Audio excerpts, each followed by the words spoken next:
We're live. Hey, Hi! everybody. Hello. We're going to wait a minute to see if people get in the chat. Yay! Thank Hi. you all so much for being here. Thank you. I'm excited. Cheers, TGIF, everybody. We have our non-alcoholic beverages. I have coffee. Okay, I know there's a delay in the chat here, so we're just going to wait a second, but we are super excited to chat today. Okay, wait. At least I'm super excited. Yeah, I'm so excited. But we talked a little bit about this on our stories, but I want to hear from your perspective, like how you came to know about me, and I want to talk a little bit about how I came to know about you. So I started following you right when you started your account. Like you probably had like 300 followers when I started following really? you. Like I'm an OG follower of you. Oh, Because I remember, because I've been friends with Emily for a long time, and I know okay, you and yeah. Emily were friends in Wichita. So that's how I found you, because you were thrifting with Emily or whatever. Yeah. And We that's both how I live in found your Wichita. account.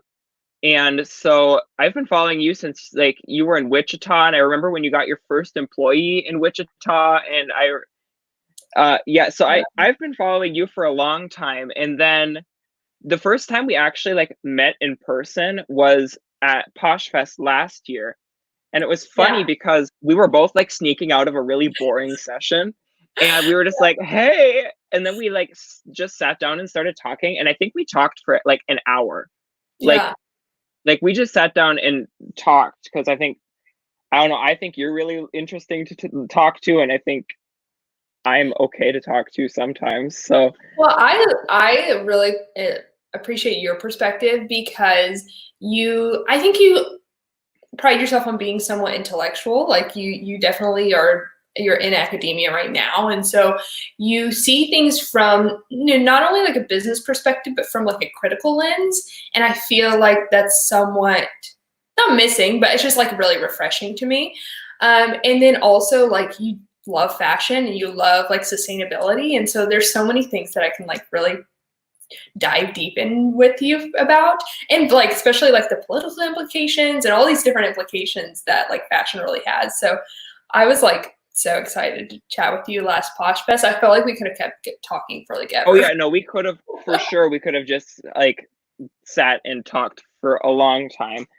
And yeah, so that's why I'm really excited to talk to you today. Hello, everybody in the chat. How are you guys tonight? I hope you all are doing good. I know I'm delayed. I think from my end, it looks like there's like 25 of you so far. I'm gonna give people a chance. I know my computer is not going to like update people for a second because it just, according to my computer, it's just 7 o'clock now. But I know that it's a lie. Okay. So the way when I think I started following you when you were 16 at Thrift, which is so funny because I was watching your live with Ryan and Jack, and he was like, he was 19 in Thrift and then 18 in Thrift before that, and you were like, yeah, no, it's 17, or you weren't 19 in Thrift, but 17 in Thrift and 16 in Thrift Yeah. and 15 in Thrift, and you're like, what? I was like, Yeah, yeah, I started. I'm OG. I started like right before I turned 16, and so I was 15 in Thrift, and then I was Oh my 16 God. in Thrift, and I was 16 in Thrift when I went to my first Posh Fest. And no, was Oh I my God. 7? No, no, I was 16 in Thrift because I was 16, and then I turned 17 because it was right before my birthday. And I remember thinking like people are gonna think I am somebody's lost teenager at this convention. Um, and it was funny because it's really interesting too, like thinking back to Posh Fest. This is kind of off topic, but maybe we can full circle this. But when I went to Posh Fest in Chicago, there were 5 guys there total, Oh wow. one of which being 16-year-old me. And so it was really like interesting, and it's really cool to see. So then like at Posh Fest this last year, I think there was somewhere around like there was over 100, which was really cool for me to see because like I remember when they like first made men's like a thing that you could sell on Posh Right. Fest or on Poshmark at that Posh Fest. And so it it's really cool. But yeah, so then I was 16 in thrift at that one, and then I was 17 in thrift at Dallas, or no, not that, yeah, Dallas, and then I was 18 in thrift at Phoenix, and then shortly after I turned 19, and I rebranded everything to be NCI Resale, which is a whole nother story in of itself. But I know you talked about it on that live, but it's so cute. I love that story. Do you want to tell it? Yeah, sure. So basically, the way I got my NCI Resale username was when I was like 11, when I first started like selling things, I made this little like sign in my room on like cardstock or whatever with like markers, and I was like Nick's Clothing Incorporated, and I hung it up. That is so sweet. and it sat on the back of my door, it's now my office space. The back of my door, it said NCI, and so when I was trying to figure out what I should be, I was like, well, I've been this since I was like 11, and so I changed everything to NCI Resale, and so that's how I got my name, and that's like my official business name too, is NCI Resale LLC. So my 11-year-old me really chose that. And that's so okay. So I just really kind of put two and two together. Your name and my name are both like very nostalgic, because Mogi Beth. I mean, Mogi is a name I went by from birth. Like my sister started calling me Mogi when I was born, and just like all my childhood friends call me Mogi. But then when I went off to college, people didn't really call me that anymore. And so when I was trying to figure out what to name it, I was like, I really want something that really is like me at my core, and that like reminds me of where I come from, and reminds me of who I am, and like the very kind of ethos of who I am. And then Beth is my mom's middle name, so I was like, I want almost everything I know about fashion kind of stems from her, and so I wanted that to be a tribute to her. But that's really sweet. Yeah, but anyway, it's just like that. Like I feel like our names kind of have some kind of real like authenticity wrapped around them, which is super, I don't know. Yeah, and I guess that was kind of my thought process too when I chose NCI Resales. I really wanted it to be me, and like truly me, and that's kind of my whole thing in like my social media presence and what I do for my job, is I want it to be super personal. Like I'm not like the fake social climbery influencer like internet person. Like I'm just like me, and this is like me like genuinely wanting to reach out with people and connect with other people, and that's super important to me. And so just being genuine and finding like my name from like my roots and whatever really was, that sounds so cheesy, but really was important to me when I chose it. But yeah. I love your name. I think it's perfect. Thank you. So, yeah, and everybody is just so incredible. Okay, well now it looks like we have do you have the chat pulled up on your phone? Yes. Okay, so I have my phone here, I've got my iPad, my new iPad here. These are my questions I wrote down. I have some good old paper. I know. I upgraded my paper to this iPad this week, so I'm feeling. And then she said, "I'm putting it to work." Yeah, exactly. I paid good money for this, so. Yeah, and we'll probably touch on this topic later because I got a bunch of questions on it on my Instagram. But my sister shares my closet, and is your sister older or younger than you? She's a year younger than me. She just graduated from high school. Is that your only sibling? Yeah. That's okay. And for her high school graduation present, I bought her an iPad and an Apple Pencil so she can use. So she's going into graphic design, and so she does all of my like branded graphics and whatever for my stuff. But also she shares my closet, and so that was like my subtle hint, like, girl, you better keep doing this because I got you the iPad and the pencil. But yeah. That's awesome. Where did I get here? iPad. But yeah, I have an iPad. Well, I have an iPad mini that I've had for forever that I love. But I share on my computer. But anyway. Oh, do you think it's faster? What? You think it's faster? Yeah, I do it way faster on the computer than I can. I think it's just a preference thing, but I can click really fast on the computer, and so that's just my preference. But everybody can figure out what they like. Yeah. But yeah, I have my phone here. I screenshotted all of the responses that people did, and then I have my ancient fossil notebook that I got at Target like 2 days ago. It's very pretty. Yay. Okay. Yay, there are people in the chat now. Okay, what city do you guys source at? That's what someone asked. I'm in Portland, Oregon. And Nick, you're in I'm in Minneapolis. which is such a cool city. Yeah. Thrifting. If you've never been to Minneapolis, I think it's a super underrated city. It is really, really cool. And also the thrifting here is really good. Yeah. And so if you ever have a chance, come visit. It's really pretty. It's really cold in the winter, but it's really pretty in the summertime. Yeah.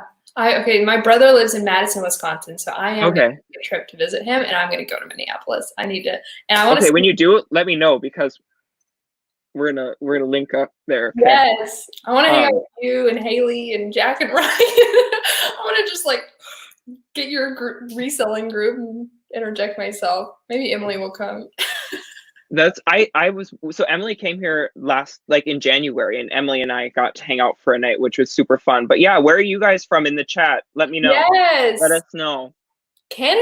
Oh my gosh, Texas. Where in Texas, Stacy, are you from?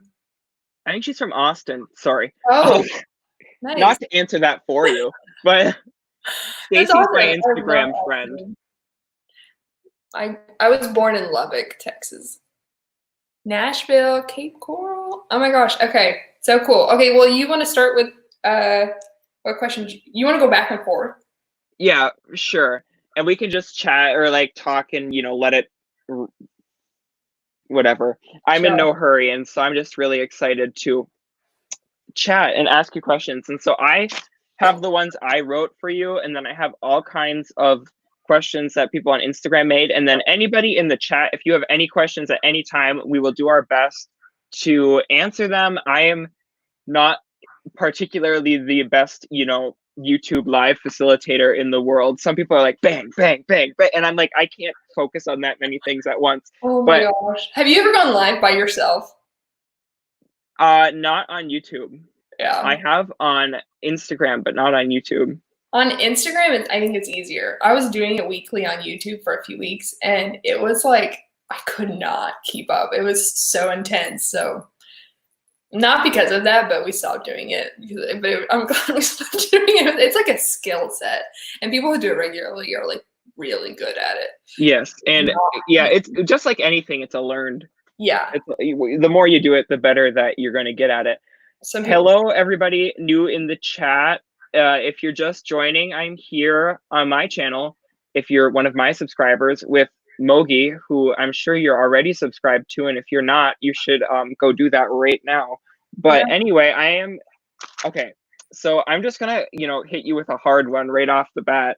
I don't think it's actually that hard, but I'm super interested to hear about it. I'm gonna read it verbatim from my paper, so I'm gonna sound like a robot for just a second. But so I wrote, you're growing at like an insane pace. What has been your favorite part of scaling your business, and what has been the hardest part for you? If you don't know, Mogi is growing at the pace of I don't know what analogy I was going to use there, but very fast. Well, for reference, when I was on my own, which actually isn't that much, like now that I say it, people are like, but I was doing 200 to 400 listings a month. And now I'm doing 800 to 1,000, and I'm not really doing much of the reselling myself. So that has been a huge change. And when I say I'm not doing the reselling, I'm not doing the steaming, the down and dirty inventory, shipping. I do sometimes, the listing, the sharing. I don't do a lot of that. I do all of the, offers, sending offers, and just communicating with customers, but I don't do a lot of the actual reselling, which is kind of insane now. And it's what I wanted for so long, because I knew in order to scale, I had to let go of those things, because the bottleneck was, and still is in a lot of ways, me. But because there's only so many hours in a day that I could give to any given task. But when I did give those things up, it was really hard, and I still kind of miss it a lot. I was watching one of your videos where it was like a day in the life video, and I was like, oh, that's so cool. Like, I mean, it's just like overnight, it felt like I went from being a reseller who did that every day for 3.5 years to like handing that over to someone else and like watching them do it. And it's good. I like it. So the hardest part was letting go of control and just also like coming to terms with I'm moving on to a new chapter of my life. And then the best part is that we can list so many more things now, and we can just, it feels like the sky's the limit. And just having set up all those systems, it's just, we could technically like list 10,000 a month if we just were willing to hire people and figure out new sourcing strategies. But yeah. And I think that's one of the most interesting things that you talked about, and I think was really interesting to hear about, is how you streamlined everything. That you did not leave one stone unturned in like the thought process of going from thrifting to having an item ship out the door, which I don't think is something that I don't always think about. But I think it's especially something that a lot of new people don't think about, is how many steps and how much work goes into point A to point B. Point A being buying it, and point B being getting it out. And so I just think that's super interesting. Now you have Matt, your boyfriend, and then you have one employee or two employees? So we right now have a full-time employee and a full-time virtual assistant. We did have 2 employees in Portland, but we're now with 1. I'm not going to go into what happened, but we're probably going to hire another one in August, potentially. It's interesting with COVID, it's actually harder to find employees, which I thought was going to be the opposite, but because of unemployment, it's actually, people are receiving more in unemployment than they do at their jobs a lot of times. So a lot of people don't want to go back to work, which is just like, I don't know if that's unique to Portland, but no, it is not unique to Portland. Yeah. Yeah. The whole country is in that little bit of a predicament now. Yeah. So a lot of restaurants, I mean, but even though they're reopening, they're having a hard time getting their employees to come back. A lot of people who are furloughed or whatever. So but I think unemployment isn't going to last forever. So we're going to have a huge wave of the labor force back. And so at that point, I would like to scale again. But also we're working on a few other things that need my 100% attention. So like right now this week, we're designing and hopefully going to launch our website. So that is exciting. That's a whole nother beast on its own. If any of you have ever like designed a website before, you know how like that's the whole nother world of hard. Even if you use a program, are you using like Squarespace or something like that as a program? Wix before, and when I used Wix, because I actually have a minor in web design. But when I used Wix, so easy, drag and drop, like I was able to do it in a day. But the problem with Wix is it doesn't support the softwares we want to use in the future. So we had to switch over to WordPress, which is great. WordPress allows you a lot more customizability, but it's, more hands-on. It's less drag and drop. It's more coding. And we're using a thing called Thrive Architect, but whatever. Yeah. Okay. It takes a lot longer to figure out. But yeah, that's super labor intensive. Yeah. And so yeah, that's really so I'm really good friends with Kevin and Kristen at Voyages of Verb. Yeah. And she was a software designer. And so it's really interesting to listen to her talk about designing websites and building that kind of stuff, because that's what she did for a full-time job. But yeah, and she was just telling me about kind of the process when I was in Phoenix, having coffee with her, and I was like, not my thing, but I'm so glad there's people in the world that could do that like you. Yeah, and she's still building websites for people. I know she was doing that for a while, which I thought was great. I'm sure if people reached out to her, I think, and what she was charging was not bad. I think it was like $300, and for all of that work, that is a steal. And if I've learned anything over the years, delegation is a good thing. Yeah. Um, It's hard. It's harder than it looks, but it's such a good thing. I well, mean, yeah, because everything in theory, it sounds awesome to say this person's going to do this thing for me and this person's going to do this thing for me, and so then I'm not going to have to do anything. But in reality, it's like this person's doing this thing for me, this person's doing this thing for me, and I'm still doing a bunch, and I'm overseeing this person do this thing for me, and this thing and I'm on the line for their mistakes, and so everything falls back on me. And so yeah, it's a lot of. Yeah, it's really interesting. So I'm curious. So is your employee like 40 hours a week, like full time? Mm-hmm. Oh, that's insane. Yeah, they are amazing. Like, Tomas is not in the chat. they're like off on their weekend. But if they ever watch this, like, shout out to you, Tomas. You are the best employee ever. Like, could not have asked for a better person to work alongside. Because I really think of them more as like a coworker than an employee, because we're in the trenches a lot of the days, and they're willing to do anything and everything. They're just like insanely amazing. And so without them, I couldn't have been able to scale in the way that we are. But yeah, but it's hard. I mean, finding good talent is like super important, because that's how I feel about Mogi Beth, that's different now than it was, say, a year ago, is that this is going to be a business that's going to last the test of time, hopefully.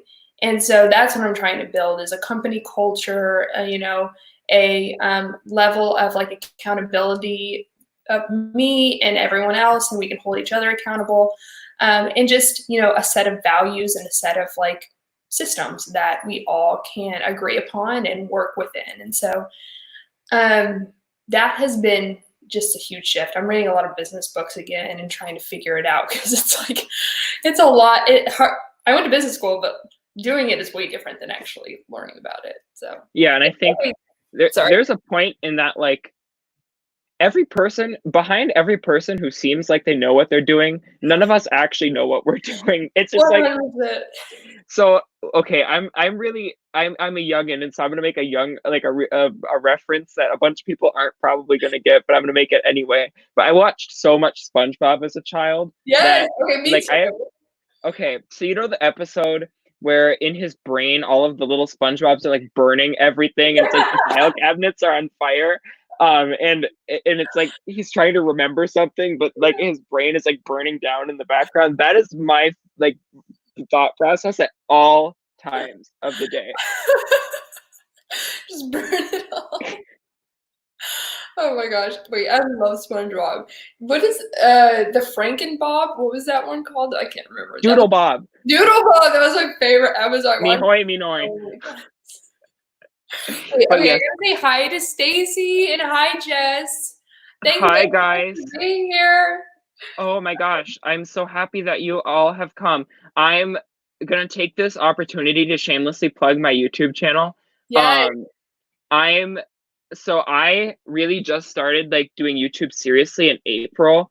And I'm just so happy that people actually like want to listen to what I actually have to say. And so it's been super fun, and it's been a learning curve, but I've had so much fun, meeting a whole nother like side of a community. Because I guess in my brain when I first started, I thought, everybody on Instagram is going to be on YouTube, and that's just like not the case. There's like a whole different community here. And so it's been so nice to get to know people, and I'm just glad that people are here and are listening, and I'm really excited and happy to make content for everybody. Yeah, but if anyone is here that isn't subscribed to Nick's channel, which I would be surprised, definitely subscribe. He's creating really great content, and like it's effortlessly great because he just is a wealth of knowledge. He's been doing this for so long. So but it's also great. Like it's great production wise, but it's like any video he makes, you're not that great. Yes, it is. It's great. I just need that like shot on my iPhone thing at the end. It does. No, but you have an outro and everything. Yeah. Oh yeah, my fancy outro that I made on. Okay, so I don't know what software program you use to do your thumbnails and whatever, but I use Adobe Spark, and it has literally been my favorite thing ever. And so it was so easy. I was like, I'm making an outro. I'm going to be official. And so I made an outro. Or that's where I design all my thumbnails and everything. But it's such a good. I use anybody. Okay, yeah, a lot of people like Canva too. It's kind of like Adobe's version. I get Adobe Creative Suite with Yeah, my tuition. right. Um, and so I'm like, I might as well use it. Yeah, yeah. But Adobe Spark is actually free. And so anybody can use it. You just go to spark.adobe.com and it's such a good resource. I mean, you pay like, there's like a free version and then a version that's like $4.99 a month. And honestly, it's so worth it to like do it. But if anybody's looking for a software to make like graphics or anything, highly recommend Adobe Spark. Okay. I don't think I've ever used Adobe Spark. I mean, I use Photoshop and InDesign quite a bit, but I'll have to check out that. Yeah, Adobe Spark is surprisingly user-friendly for being Adobe, because Right. all of the other Adobe apps are just absolutely awful. I took a whole 4-credit course on just how to use Adobe Creative Cloud and like Illustrator and Photoshop, which incredibly beneficial. And now I can use those things. Yeah. The biggest pain and one of the hardest things I have ever done in my entire life, it was learning how to use those things because they're so not user friendly. Yeah, I was a tutor for those things because I was a tutor for Intro to Web Design, just like the basics of Photoshop, Illustrator, and InDesign. And so I have some of those things just ingrained in me, and so it's easy. But there's a whole, I mean, there is endless what you can do on those softwares, but it's not intuitive whatsoever. You really have No, there is nothing intuitive. And so, well, this is really funny. So one of the things that always inhibited me from doing YouTube or like growing on YouTube is that I was editing my videos in Premiere Pro. Oh, wow. You went And expert level. For those of you who don't know, Premiere Pro is what like Hollywood people edit movies with. Like it is a hardcore video editing software. And that was like absolutely unnecessary. It was so hard. And of course, I didn't learn how to use it. I mean, I learned how to use Photoshop and Illustrator. And so it's a lot of like the same kind of mindset thinking to like work it. But it was a whole different thing because my specialty is not film. And so, and I told that to Jack and Ryan, and they were like, dude, just use iMovie. And so now I use iMovie, and it's literally the easiest thing to edit videos on ever. So. Yeah. I used to use iMovie when I was doing it. Now Matt edits most of the videos, but we use DaVinci Resolve. And so if you don't have a Mac, that's like the PC equivalent of iMovie. It's super, super easy to use. Yeah. No, I'm a hardcore Apple stan, so yeah, me too. But Matt, we're a divided household in that regard. Does he have an Android? Yeah. Samsung, whatever that is. I'm kidding. Okay, I'm gonna take a second and go back in the chat and try to answer a few questions if that works for you. Yes, let's do it. Okay. Okay, I'll answer this one because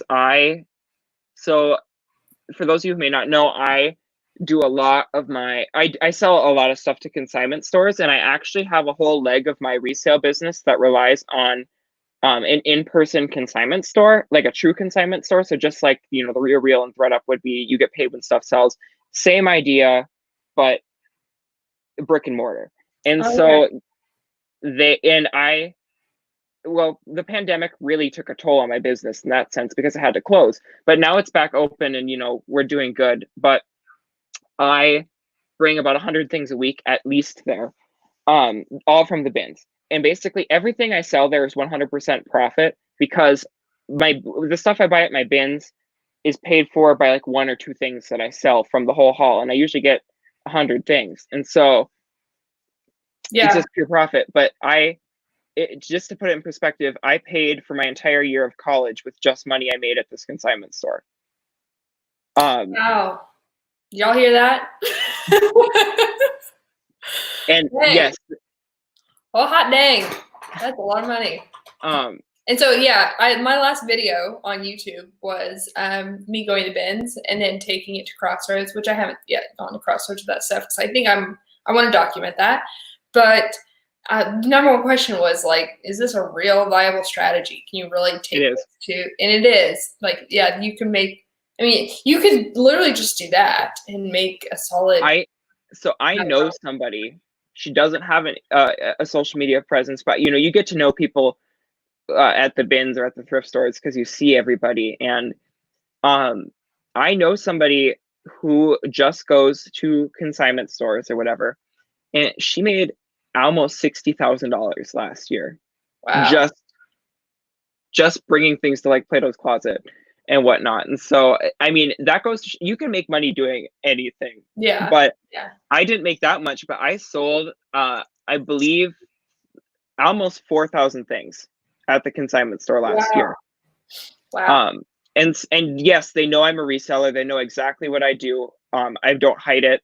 At this particular consignment store that I bring most of my stuff to, they tell me what they want, what they need, what they're low on inventory on, and I bring that to them. And in that way, I'm an asset to them because I bring them the cut. So say I have the manager's number in my phone, and she texts me and she says, Nick, bring me 400 sweaters in the next month. And so what I do, I bring her 400 sweaters. So, yeah, exactly. You're providing a service. Yeah, and so that, and then I also sell stuff. Like I sold stuff to Plato's Closet today. We don't have Crossroads or Buffalo. Well, we have a Buffalo Exchange, one, and that's in like uptown Minneapolis, and that's not really that close to where I live. Right. And so I usually go to the various Plato's Closets, and so there's a Plato's Closet and a Style Encore that are owned by the same couple, right by where I live, that are both like top tier selling stores in the company. And I'm really good friends with the owners. I've been going there since they opened, and I've made a connection with them, and I've had some very valuable things come out of that connection that I'm not going to talk about right now. But they are great, and they know, again, they know what I do, and it's not a big deal to them because they just see it as me bringing them inventory that they want. It's not like I'm trying to dump crap on them. It's good stuff that they can make a profit on. Everybody makes money in this circle. And so, no, they don't care at all here. I mean, nothing has indicated that they care. One time when they reopened, I took to them a lot of new attack stuff, and they actually called me because we have Crossroads right now. I think they just ended it actually as a place where you can just drop it off and then you go pick it up. They called me, they were like, are you shoplifting? We need to see like receipts for this because so many new attack things. And so I explained to them like where it came from, and they were fine. It really, I guess, depends on the manager. It depends on, who is making those decisions. But in all experience here in Portland, like in Portland, and the Goodwill's right on the tag with marker. And there's so many things in Crossroads that just have marker on it, and it came from Goodwill. But like, who cares if it's really good stuff? At the end of the day, it's still honestly, most people aren't observant enough to know what that means on the tag. Because like our Goodwills don't write on the tags of clothing, but shoes, they write the number and the color tag on the sole of the shoe. And I mean, when I sell shoes, I don't remove it because I'm like, that is not worth my time, and nobody knows what 9Y means. And so, right. It doesn't really matter to me. But in a sense, these stores are literally just doing the exact same thing we are. Yeah. They're totally buying stuff low and selling it for a profit, maybe in a little bit different way. But so in the end, they're just looking to make a profit. We're just looking to make a profit. And so usually the world is happy. If there wasn't a negative stigma associated with thrift stores, we wouldn't have to have this discussion, because people, I mean, it would be an honorable thing to do, which is what it is in my mind. Me too. Yeah. So, and actually I got a lot of questions about the ethics of reselling. Do you want to take a side rail and talk about this for a second? Yeah. Well, okay, wait, let me read these questions I got. So did you hear about Telfar? No. Okay, I'll talk to you about it. Someone asked a question about that. But strategies you view as fair game or unethical, someone asked. But Telfar is this designer who makes this bag, especially, this is what they're especially known for, called the shopping bag, which is like in really, really high demand. It's a Black designer from New York City. And so like very, of course, kind of in the forefront of people's, in the fashion forefront right now, just because a lot of people are really trying to looking for representation. Yeah, exactly. And but even before Black Lives Matter, like this was like a super, super trendy bag, like selling out in minutes. So he restocked the bag, and resellers actually swooped in like within seconds and purchased a lot of them. And then they were on reseller marketplaces. And so it was this question of, okay, here are these white resellers primarily swooping in, buying up this Black designer's bags, and from a primarily Black customer base, and selling it back to them for like way, way, way more. And it was like all these different ethical issues, which I thought was really interesting. But I would love to hear your thoughts on that, if you have any. Yeah, and so I find ethics just fascinating. Like, that is a whole area of study that's just like mind-blowing. And then ethics in the fashion industry is something else, because the fashion industry is riddled with intellectual property theft. It's riddled with scams. It's riddled with companies taking advantage of people in third world countries. It's labor exploitation. Yes, there's so much bad. That's not what we're getting into right now. But there's so many unethical practices within the fashion industry itself. Yeah. The fashion industry in of itself is fairly unethical. But yeah. welcome to my TED Talk. Anyway, but I think that in particular, it's just like people who buy concert tickets and buy up every seat in the entire venue and then sell them for double. Yes. It's that, in my opinion, is taking advantage of it. Dare I throw around the term classist? It's taking away opportunity from people who already probably have saved up for this not cheap bag and selling it to people who are maybe willing to pay double that, or have the ability to pay double of what, say they're selling it for double. I don't know what they're selling it for, but yes, I don't think that is particularly a good business practice. Yeah. Yeah, but then you think about the Post Malone Crocs. Okay, like if you think about those two things, which one Nobody should buy Crocs are they the same? Is that a false equivalency? Like, you know? I mean, Crocs are just a sin in general, so. But a lot of resellers were buying them to resell, and I was like, I didn't think anything of that. It's just like when people raided Target when they did the 50-year collaboration and just bought everything, or when Lily Pulitzer and Target had a collaboration and people bought everything. And I don't think, I mean, I guess it's a hard thing to answer, because there's a fine line between buy low and sell high and you're being an a-hole. Yeah. I mean, because I think it takes a certain level. All ethics is a spectrum. It's not black and white. So it takes a certain level of like critical thinking skills when you look at the historical context, when you look at the, I guess, social context of what you're doing. I think in the Telfar context, it's wrong. And I hope that companies, especially small designers like that, are able to have softwares in place that kind of prohibit things like that from happening. And that's another thing where small companies are at a disadvantage, because sites like Prada and Gucci and Balenciaga, they all have things in place where you can have people online, but it's these people who do not have that same capital foundation and do not have the same foundation of support, that are put at a disadvantage, because and people pick up on disadvantage and exploit it.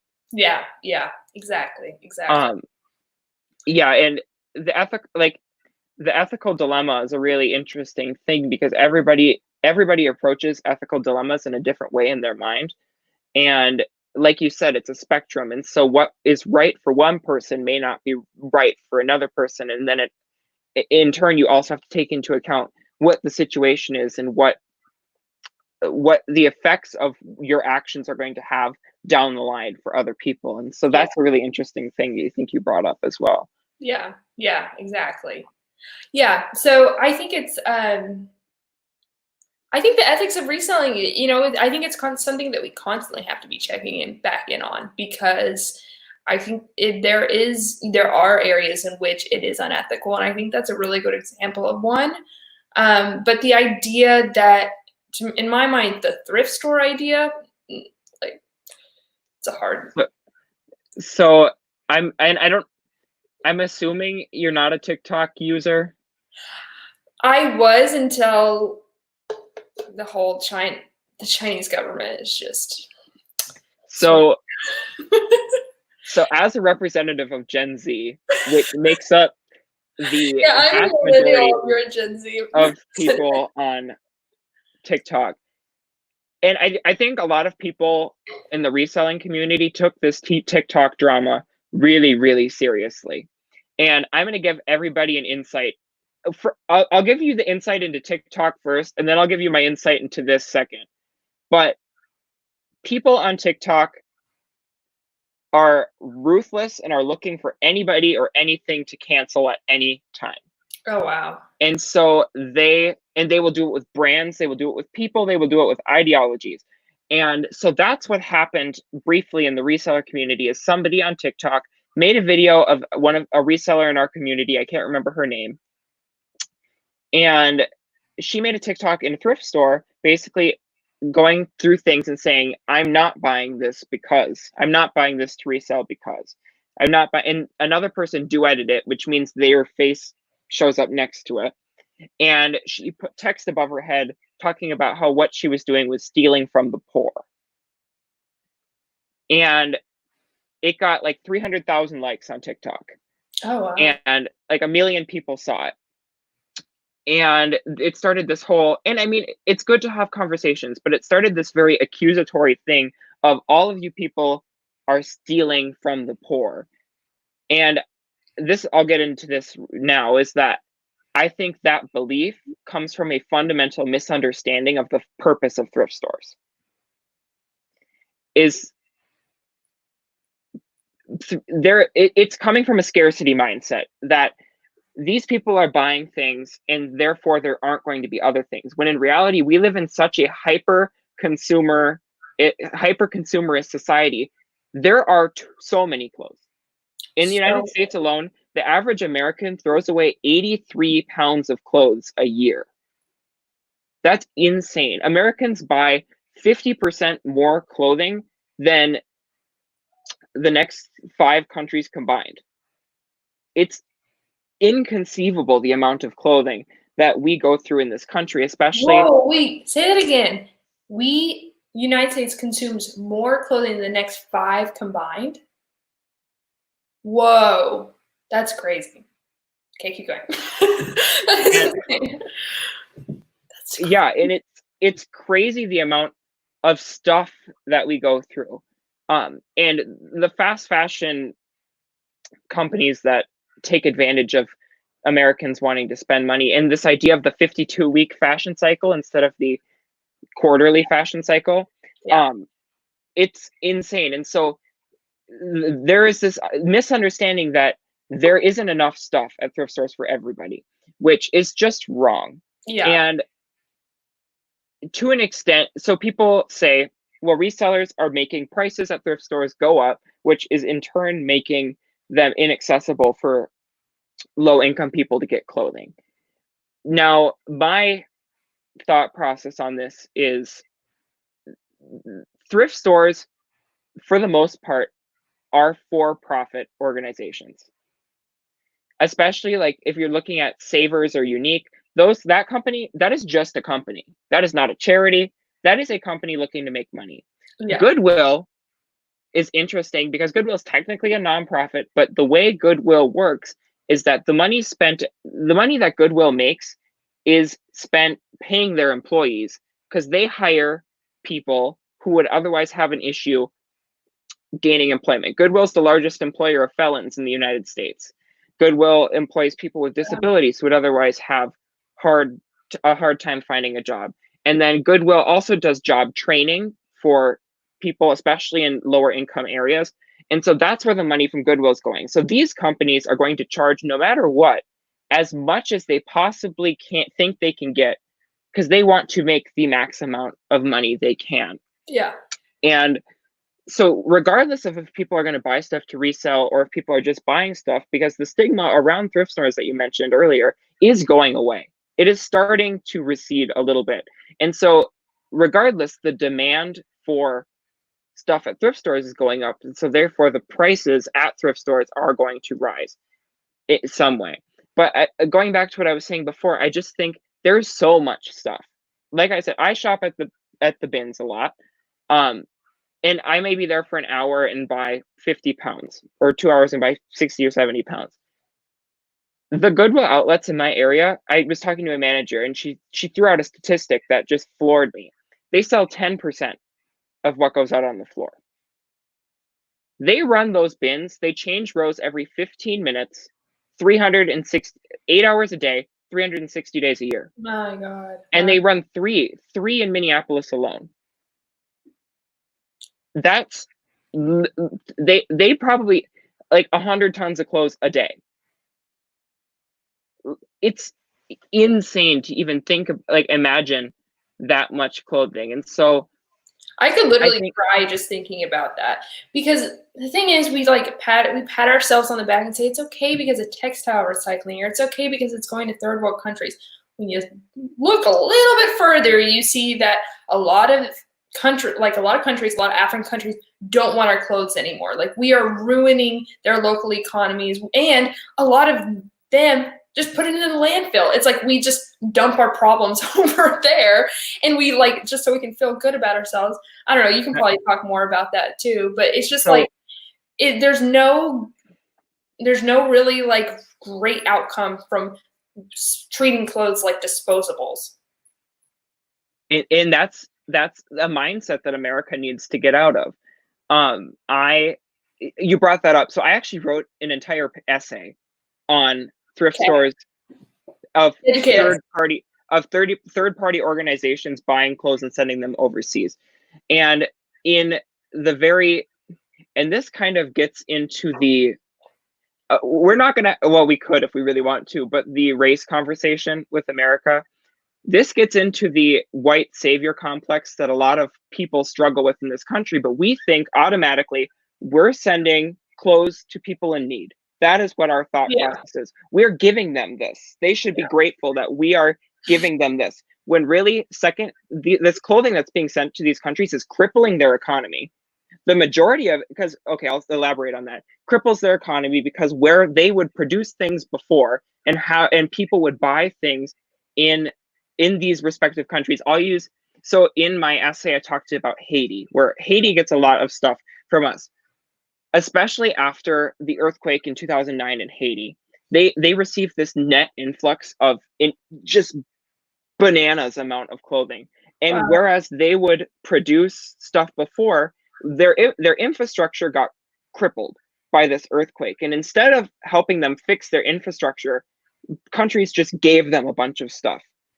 And they just got all this stuff piled on. And so without the infrastructure, they were just relying on this stuff. And so their economy suffered because instead of giving them a sustainable way of moving forward and having their economy move forward in a sustainable way, they were just given this quick solution that didn't help in the long run. Yeah. And that's the story with so many of these clothes, is that they're sold for super cheap at markets or whatever. And so these people can't produce clothes because they can get these clothes for super cheap. It's kind of the same thing that happened with corn when we started subsidizing corn. Right. And we crippled Mexico's economy because Mexico's economy relied on selling corn, but then it was cheaper for them to buy corn from the United States because we subsidize it so much. The same thing happened with clothes. Yeah. And so it's a really interesting thing that is kind of horrible, because then the majority of clothes there get thrown away anyway. Yeah, exactly. And so people are like, oh, it doesn't end up in the landfill. It does. It's just in a different place. It just has a larger carbon footprint to get there. Oh man. Okay. Thank you, Nick. Yeah, thank you for educating us, because I think it's something that we really don't talk about enough. I mean, I don't talk about it enough, and it's something that I feel like that's why I think reselling is such an honorable thing to do. If we can collectively as a group, as a community, pull some of these clothes out from Of this cycle. virtually the landfill, yeah, where it's going, then, or, you know, all of the other negative externalities involved with it, then we can like make an actual difference in this, you know, small but important way. Yeah, and I kick myself sometimes because I think, Nick, you don't do enough. And, you know, or I think I'm just a drop in the bucket. But then I think about over say the 5 years I've been reselling seriously, I've sold, between everywhere I sell, consignment store, Poshmark, other online platforms, well over 10,000 items. That's 10,000 things that would have otherwise ended up getting textile recycled or getting sent overseas or getting thrown away. Yeah. Yeah, that's massive. That's major. And so I think what resellers do is I think so. My mother always describes it as the great recycling. Oh, She's like, and I'm so happy. I have super supportive family members and parents or whatever. They let me fill their house with a bunch of clothing, but yeah, that's amazing.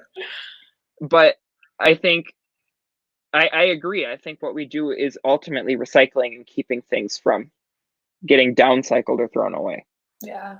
Yeah. I mean, I was just standing in the bins like when I was filming that whatever bins haul and bins trip, and I was just like looking at everyone, and the majority of the people in there are resellers, and it's just like, this is so cool that all these people are spending their time, you know, and really like maybe their prime focus isn't to save the environment, but that is like it's a side effect.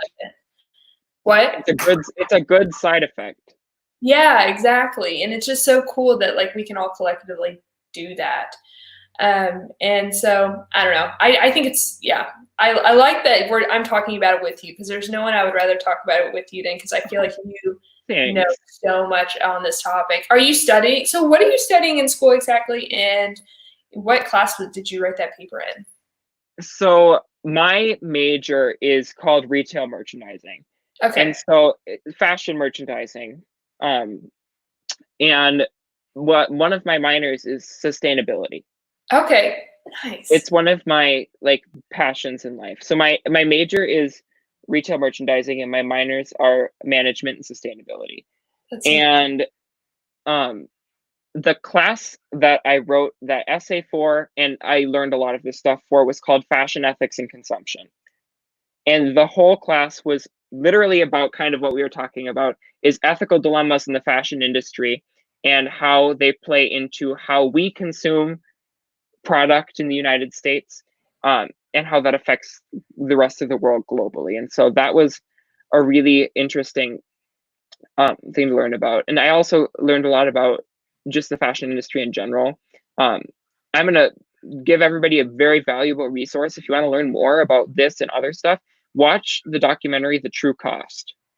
Oh yeah, I watched that. It's an old documentary, right? Like, yeah, it's about 10 years old, maybe yeah, even older, but it's about the fast fashion industry, and it's just chocked full of amazing information. I think you can rent it on YouTube for like $2.99. It's worth the $3, I promise you. Yeah, because that was before reselling became like mainstream. Yeah, and so I mean, even there was no like mitigation for that kind of fast fashion. In fact, fashion was on like its peak with Forever 21 and I mean, it's still obviously available today, but at least Forever 21 is out of business, right? They're not out of business, but they went bankrupt. Okay, well, it's on the decline. But yeah, anyway, so if you think about it from that perspective, that was 10 years ago when I was your age, basically. And Poshmark didn't exist, and you know, ThredUp didn't exist. Like the clothes didn't. It wasn't a conversation that people were talking about. No, and thrifting wasn't mainstream. Like no one really, I don't know, not no one obviously, but it wasn't mainstream. And so I think it's so cool and so important that this is trendy and that this grows as a major way that people shop for goods. in this country because we have more than enough. We have more than enough for years as we are now. We're still manufacturing more and more and more, probably at like unprecedented rates. So I'm gonna give you another interesting statistic, is that if we took every piece of clothing in the United States that is in people's wardrobe right now, we could clothe the entire world population 3 times over. Wow. That's crazy. The whole entire world. 7 billion people. Oh, man. Oh, jeez. That's crazy. Okay. So that was a really good conversation. I love talking. Don't get me. I love talking about this. This is what I'm passionate about. And this is what I want to do for my career. Ultimately, I want to work for a major like fashion brand, and I want to work in advising on how a brand could be more sustainable, or taking a brand and working to be better and more conscious and more ethically conscious in regards to the environment. And so I love talking about this. And then after that, you can start your own consulting firm where you consult all major luxury and other brands and how to do that. And then you could just change the whole fashion industry as we know it. Yay, Nick for president. Okay. My mom's going to be in the chat. But we just completely got it was a good conversation though. Yeah. But I love that. I love that because I'm not like super eco-conscious or sustainably conscious in the sense that it's not part of my identity, but it's something that just makes common sense to me. So I try to integrate it into my life as much as possible. And I'm not like super consumer centric. So yeah, I love having these conversations because I get to learn a lot, but it's not something I'm like really voraciously reading about or anything. So I find it fascinating. Oh, it's called The True Cost. Yes. I can't type it out. I would type it out. Oh, I'll put it in the chat. Put it in. The True Cost. I think it's on Netflix or somewhere. I don't think it's free, but you can get it's available a lot of places. I'm gonna take my AirPods out because they're dying. So I'm gonna have to turn my audio on. Give me just a hot second. Okay. I'm gonna read some of these comments. Okay, can you hear me? Really faintly.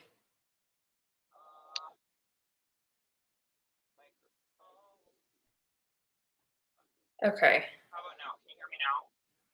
It's still pretty faint. Can y'all hear us?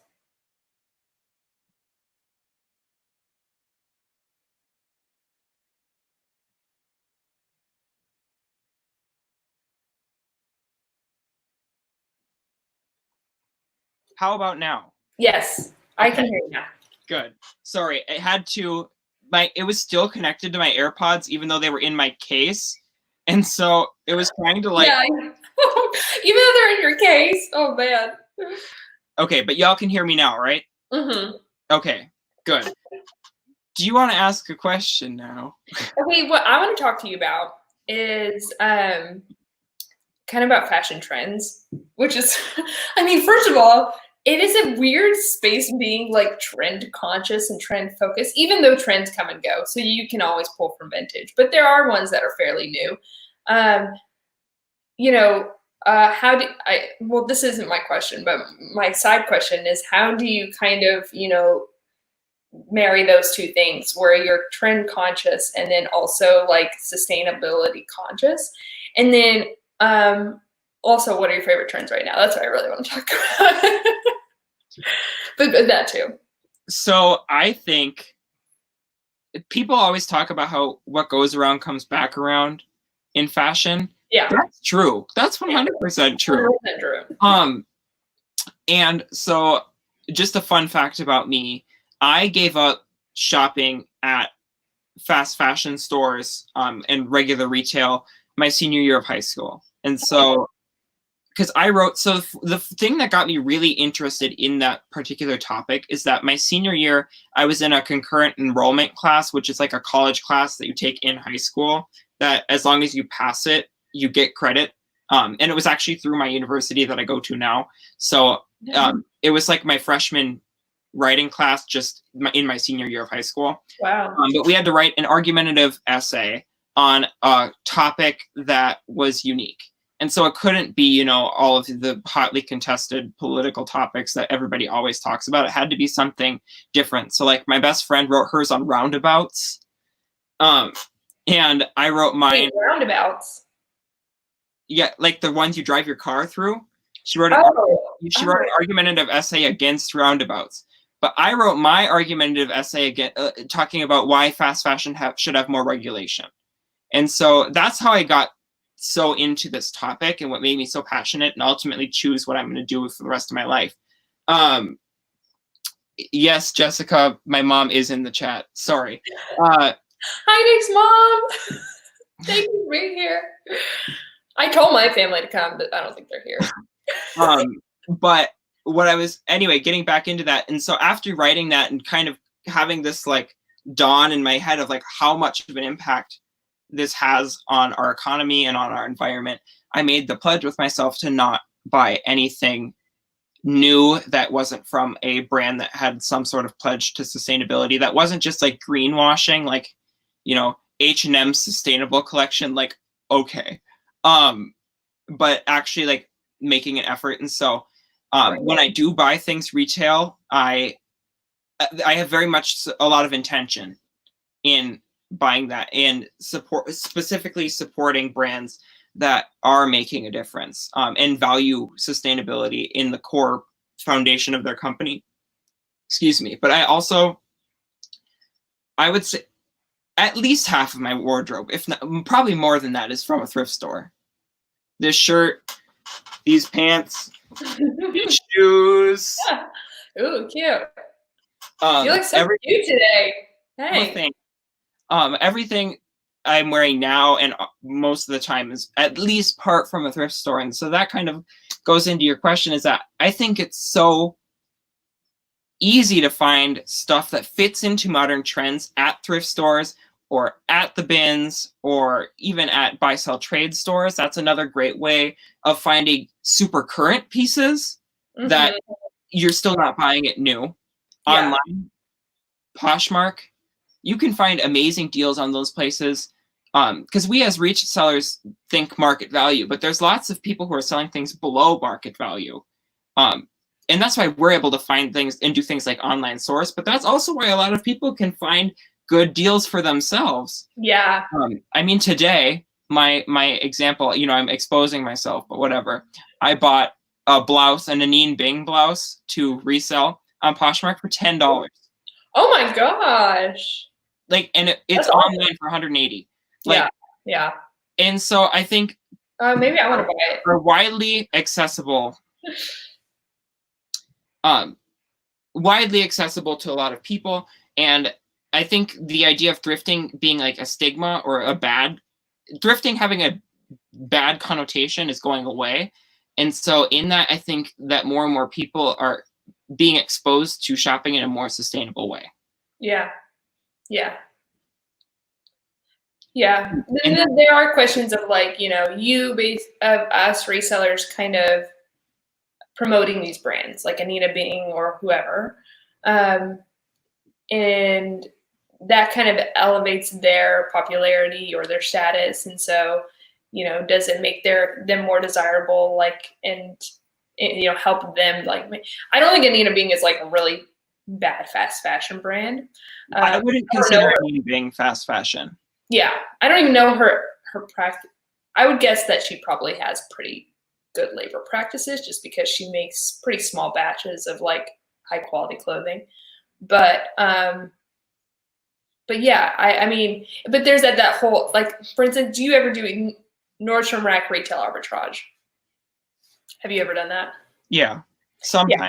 So it's like, you know, Nordstrom Rack is definitely involved in fast fashion. Like they have in-house brands that are made overseas, like for very cheap. They sell it for very cheap. And that's why I have so much access to used clothing. Yeah. I have a literal never-ending access to used clothing. And so I usually choose to shop that way versus retail arbitrage, just from like, not only from a cost standpoint, but also kind of from a sustainability standpoint. Yeah. Not to say that I've never done it, but yeah. I mean, yeah, it's just interesting because it's like, you know, how I think I was talking to, I'm wild. I was talking to someone and they were saying, yeah, like for instance, with buying wholesale lots, buying lots, you're basically helping that company mitigate their losses. And so if that company is not having great business practices and yet you are, you know, in essence, kind of helping them or financially aiding them, you know, where, you know, it's just like a lot of really good questions. But anyway, we could talk about that forever. It's just, I don't think there's a black and white. It's a spectrum, and it's something that I think constantly you kind of have to check in on and continue that internal reflection and also that external discussion. Yeah, for sure. And okay, then go ahead. Oh, to answer your second question. Yeah. I love, okay, I'll give you two. I love that real jeans are back. Yes, like 100% cotton, like quality denim. Rigid. I love wearing vintage Levi's. Those are my favorite jeans to wear for myself, and I love to sell them. Because if you get a good pair of like vintage Levi's or like that kind of those jeans, or even new like denim brands like 100% cotton jeans, they last you forever. Yeah. They literally do not, like, you can wear them for years and they'll still, if you take care of them properly, they'll still look fabulous. And so I love that, and I love that from a sustainability standpoint too, because even if you do buy a new pair of jeans, you can wear them for a long time. Yeah. And so I love that, and I also love big, like blouses, like billowy silk blouses or shirts. I love me a good silk shirt. I have like 6 of them. Oh, you do? That's cool. I love them for summertime because I can wear like a long sleeve, but it still can be like 80, 90 degrees outside and I'm not dying. But how do you style it? Do you wear it unbuttoned over something, or do you wear it buttoned tucked in? How do you style it? I usually wear them buttoned and tucked in. I mean, I wear most of my things tucked in. Yeah. So, I mean, I think that's just kind of my personal style, but yeah, I like them buttoned and tucked in, or, that's pretty much just the only way I wear it. Yeah, because I love silk too. Well, I have to wear like natural fabrics just for whatever, because I sweat a lot. So I think otherwise, like, I can't wear polyester. I can't even really wear rayon or any of those type of whatever.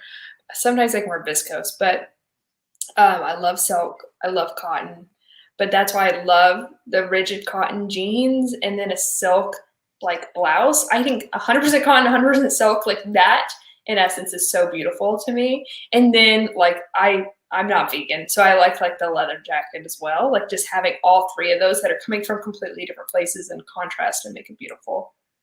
And then a little gold jewelry, cute. Yes, for sure. I love the 90s grunge thing going on right now. Me too, 100%. I just bought, well, I'm heartbroken. I bought an amazing, here, I'll show them to you. They're right next to me. But I bought this amazing pair of, sorry. Ooh, cute. Wait, why are you broken? Because they're not my size. Oh, yeah. I bought them from the Real for me. Okay. And they had them, I wear a men's size 10, and they have them listed as a men's size 10, and they're a women's size 10. Oh my God. And it's in a back. They're super. I can't even explain how disappointed I am because I want these shoes so bad. And they're in excellent condition. Oh, they're brand new. Yeah.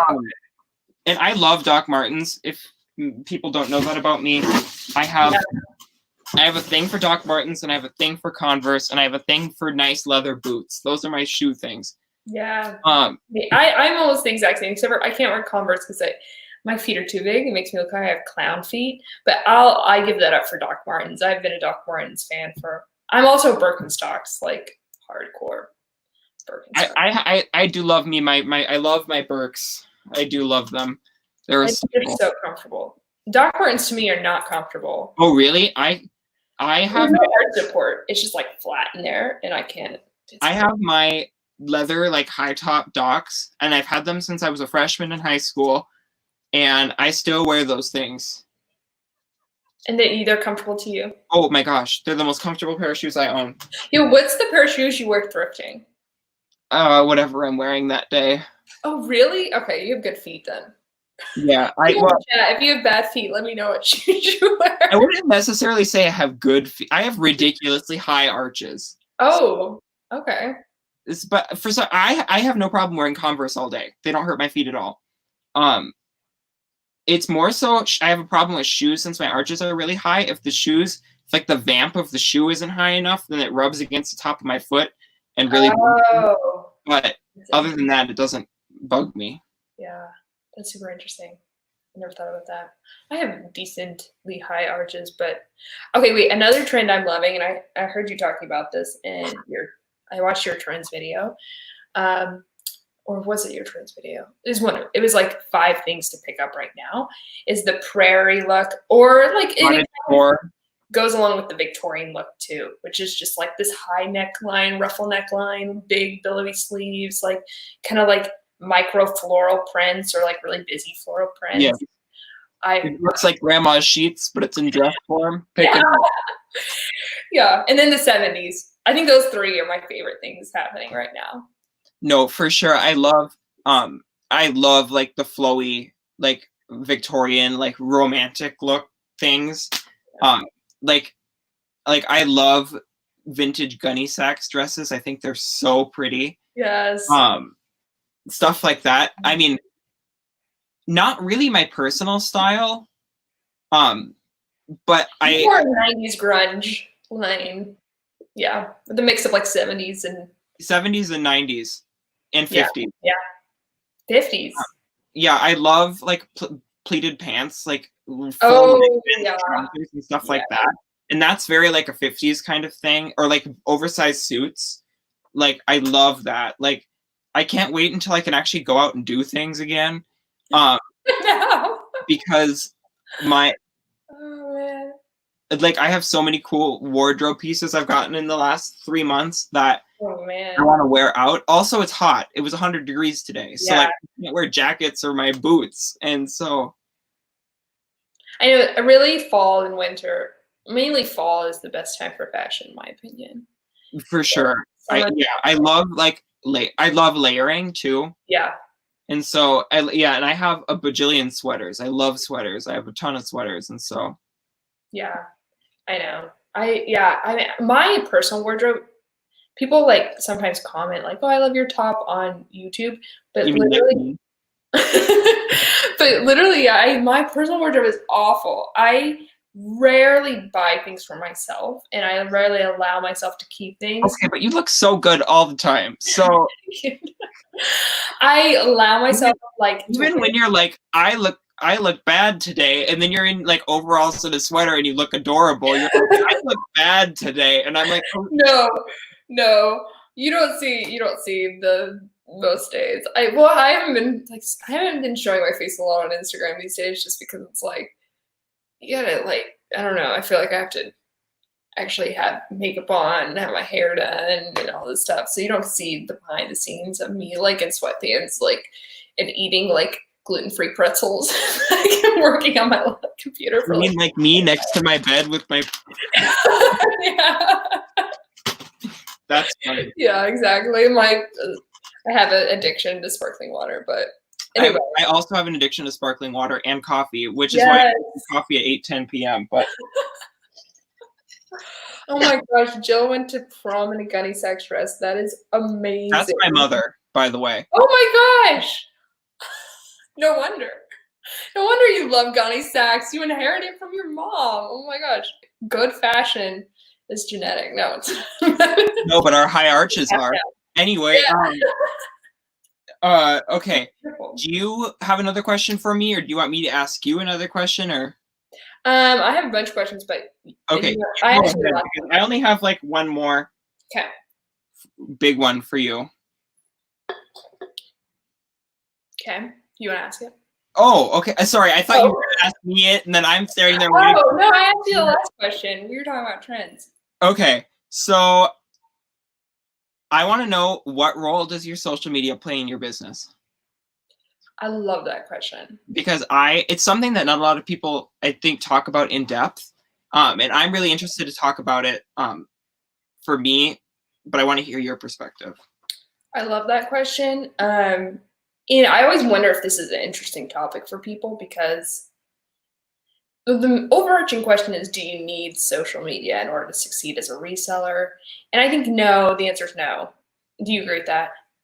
I agree with that. I don't think, I know somebody who has 120 Instagram followers, and she did over 6 figures last year. Yeah. You don't need it to be successful. I view it as a tool that can aid in your success, but it's not a requirement. Right. I totally agree. Especially if you're treating your business more as like you're constantly having your pulse on what is in high demand and what is in high supply, then you don't need to generate interest. You don't need to generate traffic. You're already choosing your inventory based off what people are looking for. So, but if you are someone who wants to create a closet or create some kind of business in which you have to generate demand for it because there's not existing demand currently, I think of like Empty Hanger, or even like Haley, I think does a really good job of that. Where you are basically kind of picking out based off style or picking out based off of what you love, then I think it's really important from a reseller's perspective. But for me, it's neither of those things really. I don't really think of my reselling business being dependent on my social media whatsoever. My social media, although I do get a benefit from it, I'm sure, it's impossible for me to track. My social media is there primarily for 2 reasons. One is to give me purpose, because I've found reselling, even though we do make an impact from a eco-friendly aspect, to me that doesn't really resonate very strongly. So it gives me purpose to be able to, like, when I learn something or have learned something or acquire knowledge or a skill set, to be able to share that. And really my overarching purpose for why I do what I do is to empower particularly people who wouldn't otherwise feel like they could have a business, a thriving business, empower them to feel like they could. And so that's what I want to do for my entire life. And I think reselling is the best entry point into learning how to run a business, because it's low risk. Yeah, it's so accessible to anybody. Exactly. So that's why. And then my secondary reason, it's kind of alongside that, but I think I can provide value. Like, I just think I have stuff to say that is valuable. And so 100%. I agree. I agree with that 100%. For me, it's really interesting because I get asked a lot. Yeah, I want to hear yours. I ultimately view my social media as an extension of my business. It's an extension of my business that I wholeheartly enjoy and love. And I have made incredible connections with people through that. I've made some of my like best friends in like my real life. Like, people may not realize this, but like Haley and I, amazing friends in real life. Yeah. Jack and Ryan and I, amazing friends in real life. That's not like artificial for like anything. Like, I'm planning on going to like their weddings. Yeah. And, like, we go do things and like enjoy our time together. And so that I've developed like amazing relationships with people, and I've made like real like friends, and like I would consider you, wrong way, you my friend, and I just the amazing people that it's given me an opportunity to meet. But at the end of the day, the way I represent myself on my page is the way I represent my business. And I've kind of come to this realization. For a long time I was searching a way that I could sustainably grow my business without stretching myself so thin that I'm an anxious mess that can't do anything. Because if I know if I overwhelm myself, or if I run out of resources, the most valuable of which being my time, that's not a sustainable way to grow. And so I've really found in the last few months success with my Instagram as a way to grow my business. And I'm so excited and like happy to have that way to grow. And so I've kind of made, it's my trademark phrase, my holoclocks that I do stories. They're valuable in multiple ways because people love them. People wait for them. People are like, when are you doing a holoclock? Because people like seeing what I pick up. People like my explanations of why I pick things up, and people like seeing labels and stuff that they can maybe recognize in the future. Now, the other side of that is that I offer direct sales in doing that. And so I invoice, if people want something, I invoice them. And I'm at the point now where I'm selling half of what I haul a clock. Yeah. Every time I do it. Because people now know that they can shop that way. Yeah. On top of being able to watch and find value of it through it without just shopping. Because and that's why it's different. I tried out doing like story sales. Like I was trying to weigh like which one I should do. I tried both of them. But ultimately, the informal like haul a clock, I think, is more genuine to people. And it's valuable in more than one way versus if it's a story sale, you're not really explaining why you pick something up. You're not really explaining what it is or why it is. You're just saying, this is a pair of Madewell jeans, $55, swipe up to purchase. Versus, I found these Madewell jeans today. They are high-waisted, 100% cotton denim, super trendy. I think they would be super cute with a blouse or a pair of heels to dress them up, and move on to the next thing. Like you can see the difference and hear the difference between those two things. And so it's been a way for me to provide more value to people, as well as not feel like I'm wasting my time and be able to grow my business in a way that I didn't even think about 6 months ago. And to the point where now it's like 25% of my total sales that I'm making, which is insane to me. Yeah, that's a lot.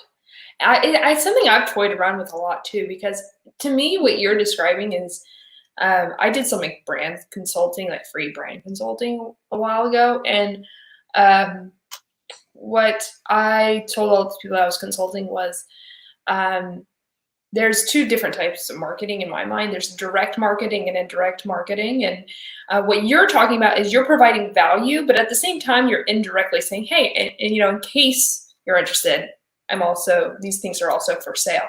What some people do is they just like put on their stories, they put on their feed, buy this, it's this price, you know, you'll look great. And there's no value. There's no like reason to watch. The only value in that is providing a service or providing goods to people. Exactly. And no shame on people who do that. No. If you can do that, that's amazing, but everyone's trying to do that. Yeah. When on the top of my head, somebody who's really successful at that right now is Alex Deal. Yeah. She has the audience and the brand loyalty. And that's the thing, is that to be successful doing that, you have to have an audience already. Yeah, exactly. You have already provided them a lot. And you're not going to build a new audience with just that. Versus I think what I'm doing is helping me expand both my page and the followers I have. Not that that really matters that much to me, but building the base of people finding value in the content I'm creating, because it is content. It's not just it's both content and expansion in my business, if that makes sense. Yeah. I think the one way that you could do it where that's all you do, and is if you were trying it on, or you had it on a model, or you were able to just like really talk about how to style it. I think there's a whole business model there that you could really flesh out, because I think a lot of people, it's like a QVC on Instagram, you know, where you're just like really discussing it. But that takes a lot of work. It's not as simple as slapping up a photo and putting a price tag. So, well, and that, oh, go ahead. Sorry. No, go ahead. That's why influencers work. Yeah. That's why companies like Revolve became so popular, because they figured out is if you can get a real person wearing your product and showing that to the other real people that follow them, that's a really effective way at marketing. And that's why things like MLMs work, is because people see other people that they know using these products and inviting people to their houses. Now, disclaimer, I'm very anti-MLM, but I'm just using that as an example. Right. Yeah. I mean, that's exactly right. I think we're in the age of like the word of mouth marketing is stronger more so than ever. And people really need someone, whether it's an influencer or a friend or whoever, someone they follow, to basically kind of tell them this is a good product that you should buy, and someone that they trust. And I feel like a lot of trust amongst corporations, companies, brands have really dissolved, and it's really kind of, or just been diluted, because when you can get that trust from a person, it's so much stronger. So I totally 100% agree. And, but that's how I kind of think about social media. And then YouTube is a whole different thing. I mean, it's not, in terms of selling, it's a whole different thing. How has your experience on YouTube been this summer thus far?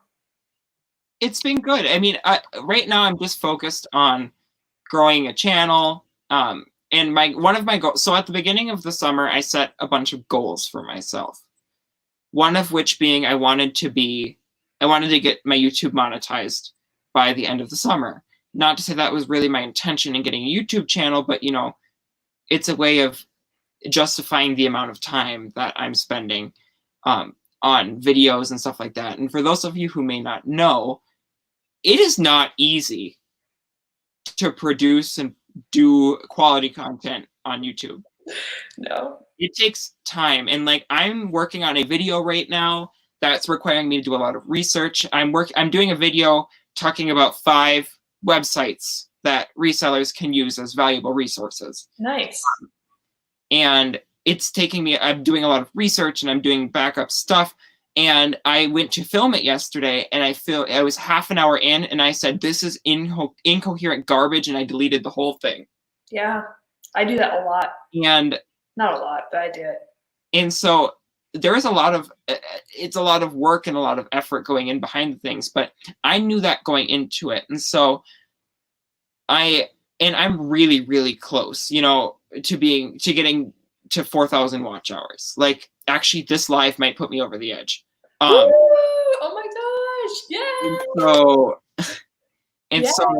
And I'm super excited about that. And I accomplished one of my big goals for the summer a little early, and so I've had a overall really good experience so far on YouTube. But it is a whole nother beast. Yeah, it's massive, and it's such a gosh.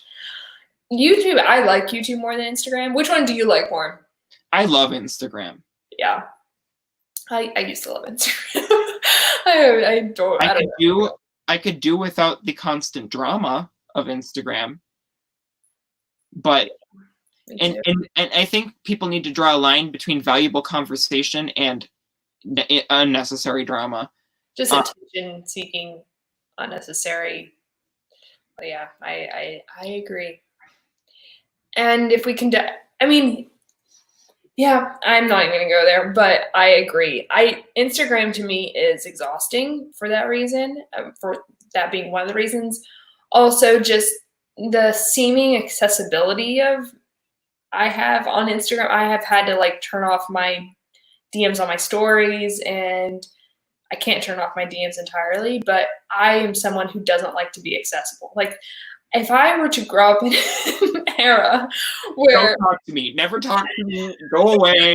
Yeah, I want to opt into the conversation. I don't want to feel like, I know that sounds really weird, but like that's why, like friends who, I never had a friend who like is not okay with me not texting back the next day, because that friendship wouldn't exist. I have to like really be able to have conversations at my own time. I have all my notifications on my phone turned off, including text message.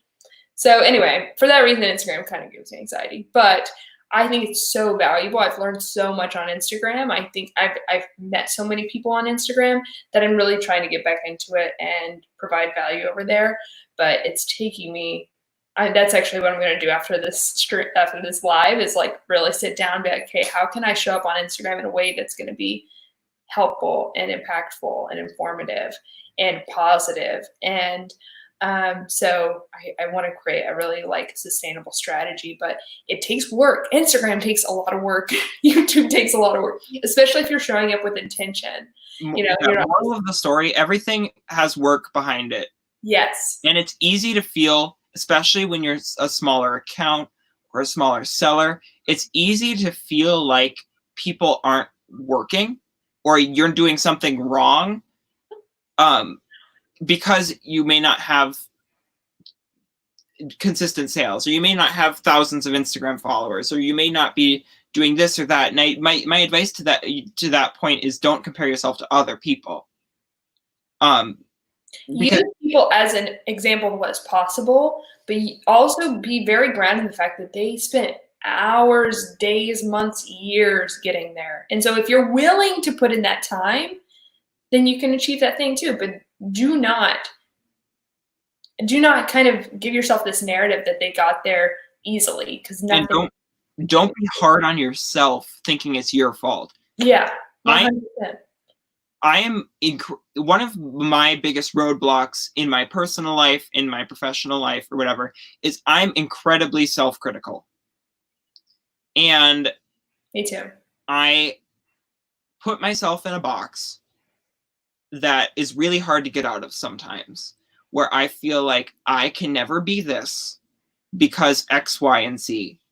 But really, if you ever get to that point, you have to look at why are you justifying to yourself why you can't do something, and then look at why you can't do something and change something. Oh my gosh, the comments I get, people saying, oh, I can't be on YouTube because I don't have the personality for it. And I'm like, there's no, like, that's the beauty of YouTube, is like every personality people gravitate to, because people are like you, can find you. And but I get a lot of those comments now, and it's making me look at the ways that I do that to myself, like you're saying.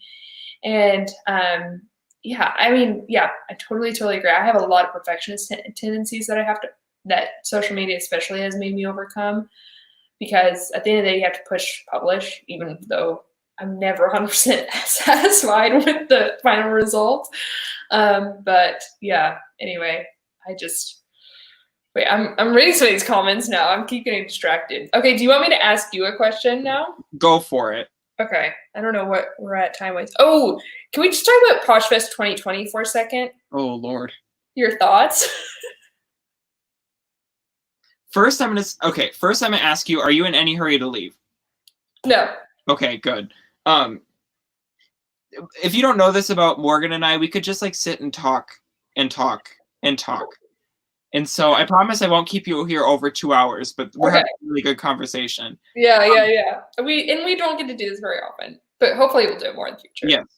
Okay, PoshFest 2020. I think. Okay, I'm going to formulate my thoughts here into coherent sentences. I think if they're going to charge people money. Now, I don't know how much they're going to charge people. If they think they can get away with charging people $200 for an online convention, they're just somewhere not in reality. Yeah. They better provide content that's actually good. Because, to be completely honest, I love going to PoshFest. I've gone to PoshFest 3 times now. The reason I go to PoshFest is to network. Yeah. I don't go to PoshFest for information. Because other than maybe the hackathon, or I love hearing Manish talk and I love hearing Tracy talk, but apart from that, the information is much more geared to people who are just starting businesses and not geared towards people who are running higher level businesses. Now, I will put an asterisk next to that, because what they did in Chicago the first time I went is they had 2 separate tracks. They had tracks for beginners and they had tracks for higher level sellers. And the higher level sellers, they had people talking about taxes. They had people talking about business licenses. They had people talking about growing and scaling and stuff like that, that I think it is very valuable information. And then they had lower level things for people, you know, how to share, how to expand your base, how to be part of the community, stuff like that. And I really miss that. But I understand that that's a logistics thing.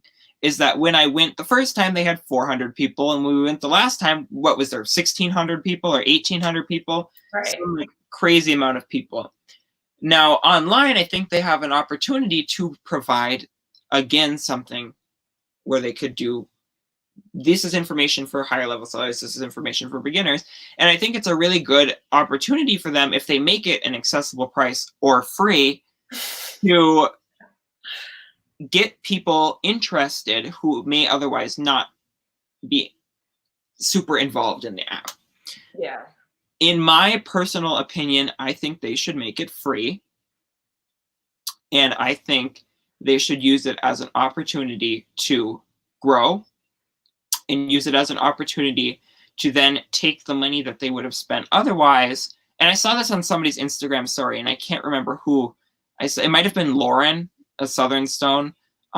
She was talking about how if they took the budget that, I don't know if it was her, don't quote me on that, but if they would take this budget that they have, because I'm sure they spend more than they actually bring in revenue-wise in tickets, but if they spent that money listening to the community and adding new features to Poshmark, that would actually benefit bigger sellers.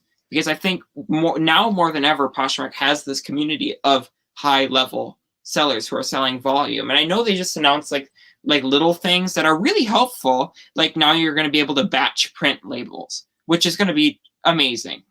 I didn't know that. Wow. Really? Wow. When did they announce that? They talked about it in a YouTube live they did earlier this week. I just saw it on somebody's Instagram story. But I think they could take that money and create a seller dashboard like eBay and Mercari have. They have plenty of money. I mean, they have plenty of resources. Like, you know, they're not like so like low on capital that they have to like use this money for something else. You know what I mean? Yeah. So it's like, it's interesting too to talk about, though. I don't think a lot of people realize is Poshmark is only recently a profitable company. Yeah, but that's because they've been growing so quickly. Yeah. Yes. And so that's by choice. It's not like if they wanted to be profitable, they could. Yeah. And like any type of time that they, you know, spend money rolling out new features or hiring new, you know, engineers, you know, that they're using the money they're making, but their revenue is growing. Yes. Like crazy. I mean, so, you know, I think Posh Fest is probably a drop in the bucket for them. And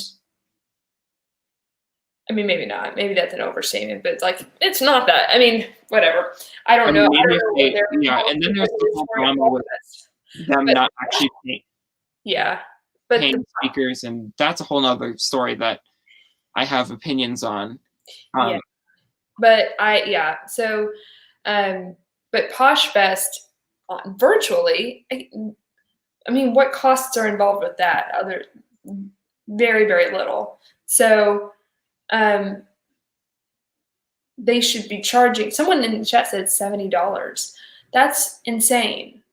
And I wonder what the purpose of that then is, because are you trying to make money from Posh Fest at that point? Because I mean, then you should deliver on value, because year after year, you've given the same feedback. Yeah.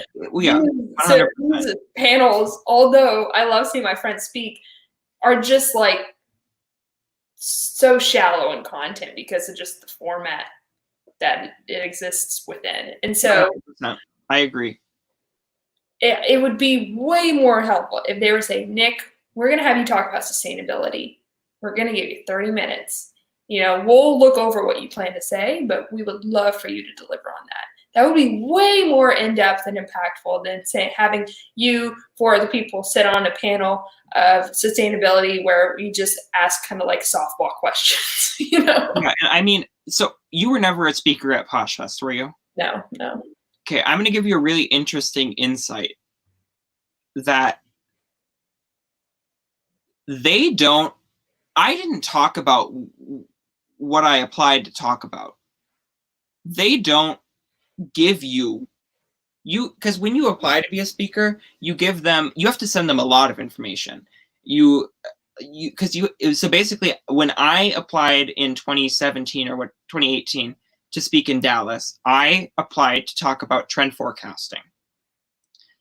And I had to create an entire outline of what I would talk about, and speaking points and stuff like that. And when I got told I was going to be a speaker, my panel was talking about using offers to likers and when it first came out and how you can use that to expand your business.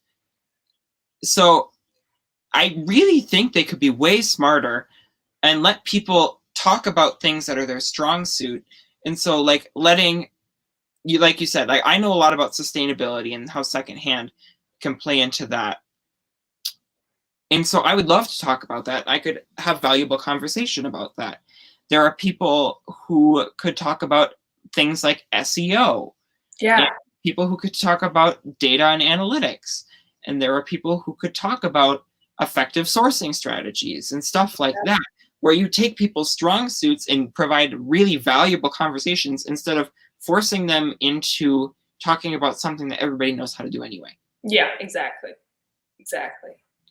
And I mean, even like, I just don't really, I'm sure the panel makes some people more comfortable, but I hate the panel. I'm not a panel person. I'm like, oh man, it's just the worst in terms of getting value, because you're given like, you're not in control of what you're saying because you're given these kind of questions that aren't that helpful. And then you're only given like a very, very short amount of time to answer those questions. And you're also on a panel, so you have to like kind of let other people talk. Yeah. And you can't be super like, you can't really take control of like the narrative or take control of the tone. You kind of have to appease what everyone else is going along with. So I don't know. It's just, some nuggets are useful and inspiring. I get inspired a lot at PoshFest, which I think is helpful just because I get to see people who are also doing this. But in terms of informative, no. And I've never felt that way. Me neither. And I mean, I find enough value in it to see other people, connect with other people, get new inspiration and stuff that I pay to go. Yeah. Plus, it's a tax deductible trip. But on top of that, I think there's not much more on top of that. Yeah. I don't pay for information. I pay to connect with other people. Yeah. And I think they're going to need to make a change in the future. Otherwise, they're going to have issues. Yeah. Yeah, and the whole paying speakers thing, I think, is a really big issue. And in the past, Poshmark has asked me to do stuff, and I've asked to be paid. To be quite frank, I've never told anyone this. And they politely declined, and I'm totally fine with that. But I think setting up that precedent where you're expecting people to do free work for you and free promotion and is just it's too bad. I mean, Mercari paid me to do a video, and they pay me well. So, and I donated all that money, but like, it's not like they don't have the resources. And it's not like we're not providing value. We are. Their time is valuable. Yeah, exactly. And not to mention all the free, I think about this all the time, the free advertising I'm doing for Poshmark all the time. I have so many people sign up under my name, which is amazing. It gives me credit and everything. But the customer lifetime value of all those signups for Poshmark is way higher than whatever I get out of it. So anyway, you're welcome, Poshmark. You're welcome, guys. I'm grateful for you, but please. And I'll make it like, I love Poshmark. I'm gonna make that very clear. Like, yeah, me too. It's how I make my money. Like, that's how I make an income. I think it's important to have these conversations I think it's important to be critical about anything if you want it to be better in the future. Yeah. And I just wanted to clarify that because. Absolutely. I love Poshmark. And I even when we had that conversation, I declined Poshmark, whatever. Like, it was super amicable. I love the people I talked to, it was a fine experience. But at the same time, it's like, I'm a business, they're a business. I'm expecting to be treated as a business. And I think everyone should start kind of trying to change the way that they're thinking about their reselling and start thinking of it as like, you and your time have a lot of value. Yeah, and thinking about it, I think people should think about it as a business. Yeah.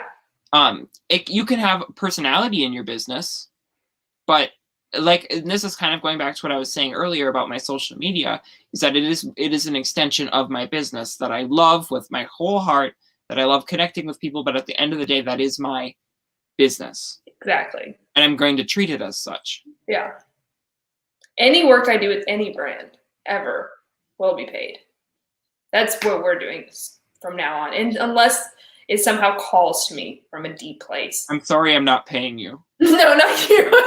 Well, you are a business, but I mean, other than fellow resellers, but any place where I'm doing like basically more or less paid promotion or unpaid promotion, I'm not doing unpaid promotion anymore. So, yeah. And then who I do choose to work with, I also am very selective with what companies I want to work with. So, but I think that's really interesting going forward. That's something that I'm definitely like exploring more, is partnering with different companies and doing sponsorships and all of that, because there's a lot of money there. And I think it can also be mutually beneficial for me and my audience. So, or my community, I should say. But okay. Can I ask you one more question? Absolutely. One more question, whatever you want to do. I don't know my phone died, so I have no idea what the chat is up to, or should we answer any questions on the chat? Well, here, you ask me a question. If anybody has any questions, leave them in the chat so we can answer them before we leave, but I will let Mogi ask me another question, and then we'll get to yours before we head out. Okay, this is kind of a good Poshfest question, but in alignment, and it's kind of a simple question. I'm just curious what your answer is. Maybe it's something we've already talked about, but what inspires you? Oh, that's a Is that too deep? I just need a second. Okay. What inspires me? My friend Aaron asked this question. I think what inspires me a lot are people who find success doing things people who find success when they've been told that they're not meant to be successful. That's very inspiring. That's a good one. I think that's what drives me to succeed. I'm not going to bring the skeletons out of my closet, but I've had people tell me to my face that I won't be successful, that I'll be a failure, and that I don't deserve success. Jeez. When I first started my reselling account, I had a big reseller tell me that I was a waste of space. I had somebody tell me that I was taking resources from other people, that I should get out of the way. Wow. And I'm not going to expose that person because that's not me. I'm not going to cancel them. They're a well-known person.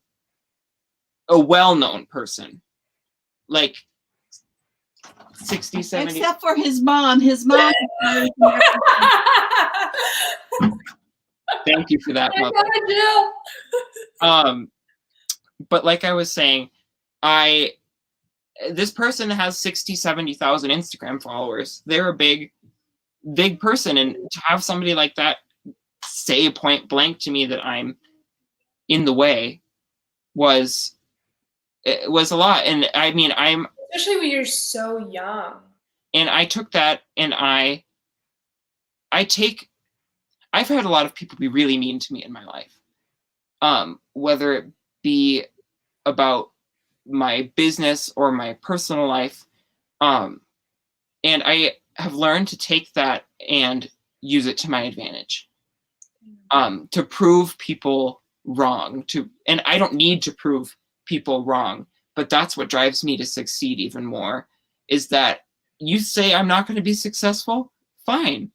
I'm going to go out and I'll make more money while going to school than you do at your full-time job. Like, yeah. Yes. I love that. And so I hope that answers your question. But yes, that's so good. That's a better answer than I was expecting. That is really good. God, I have like goosebumps. Insane. But I think I love hearing people's stories and how they got places, because behind every successful person or successful business, there is a story. And not very many people, unless they've had everything handed to them in their life on a silver platter, got where they are without some sort of adversity. Yeah. There's always a down before you go up. Yeah. And it amazes me and inspires me every day to hear about people's downs and then see them launching off to outer space. Because I think, and this goes back to what I said before, is that everybody a lot of the times only sees the good. And people will say, well, I can never be that good. But everybody has to know that they have to hit the rock bottom before they can go on the way up. Yeah. Sorry. Amen. And the people who have hit rock bottom and have really wrestled with that are most often the most empathetic people, most emotionally intelligent people, most like interesting people. And so you can tell when people have just been through some shit stuff and have come out the other side. And because those are the people who I want to surround myself with and who inspire me every day too. So I totally 100% agree. Especially when you've really, really wrestled with it and really like done some self-reflection and internal work, because that's really hard. But I think that's a great answer to that question. Yeah. It's funny because I talk about it now, and I think about how I've grown from that point. Because when I had that person tell me that, I almost deleted my Instagram. Yeah, people don't realize how much that can affect you. When I was 16, people don't know what I was going through in my life at that point. Yeah. And I mean, I'm only 19, almost 20 now, but you grow a lot between when you're 16 and when you're 20. A lot. And just emotionally. Yeah. And at that point in my life, I was already not doing great emotionally. And that was just like one more thing to trip me down. But it was kind of like I tripped at the beginning of the race only to get up, run fast, and win. So I just take it in stride. Yes.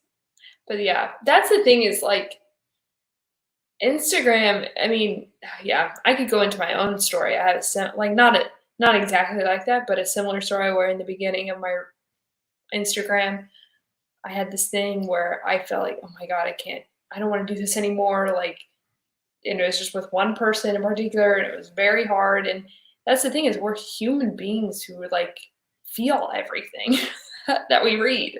Like people talking about us, we feel that. And I don't think the answer is building a thick skin, because then that's kind of just like emotional repression. I think it's drawing boundaries, but that's my answer anyway that I've come up with. But that's the thing. It's like, yeah, it's hard going through that. It's really hard. But I think I think that's what makes us driven to succeed even more. Yeah. Even on top of proving other people's thoughts about us wrong, is proving our own thoughts about ourselves. Yes, wrong. exactly. Because it really only hurts. It hurts the worst when it's something that you think about yourself. And yeah, I totally agree. I think I just want to talk about real quick what inspires me, because it's something that I'm thinking about a lot recently. Because when I was younger, I had this mentality that's like, I really want to make something of myself. Like, I really want to do something important. And now, just this year, I've started thinking about things a little bit differently, where now I'm thinking about, I want to get a tattoo. I don't have any tattoos, but this is the only tattoo that I've been like, okay, maybe I will get this tattoo to myself. And that's just a cog.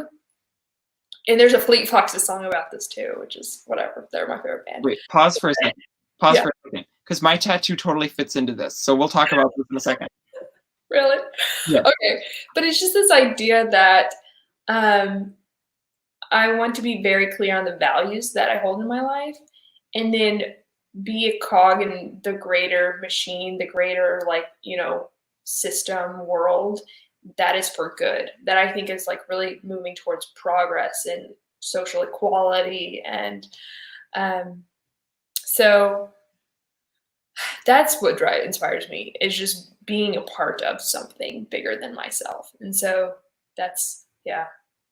No, that's really, I love that. And you've talked about the cog idea before, and I think that's such a great analogy, or like a way of putting that. So wait, not a lot of people know this. So I have this tattoo on my arm that says, "Oh, I love it." Smile. And most people just think it's cute, and they're like, whatever. But the story behind this, and this totally fits into what we were talking about. So I've struggled with anxiety my whole life. And that's part of the reason why I get in my head and tell myself I'm not good enough and you can't succeed or whatever. And one of the ways that I learned to cope with that was writing down my thoughts and writing down things that I can do to help myself progress and grow. And one of the things I would always write is the word smile on the top of whatever I was working on, to remind myself that you can smile, you can get through things, and you'll come out better and happy on the other side.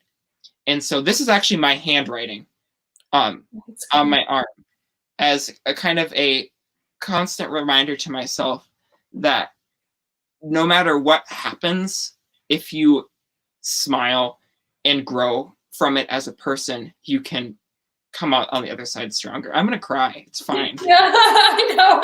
There were several times during this chat where I'm like, I'm gonna cry.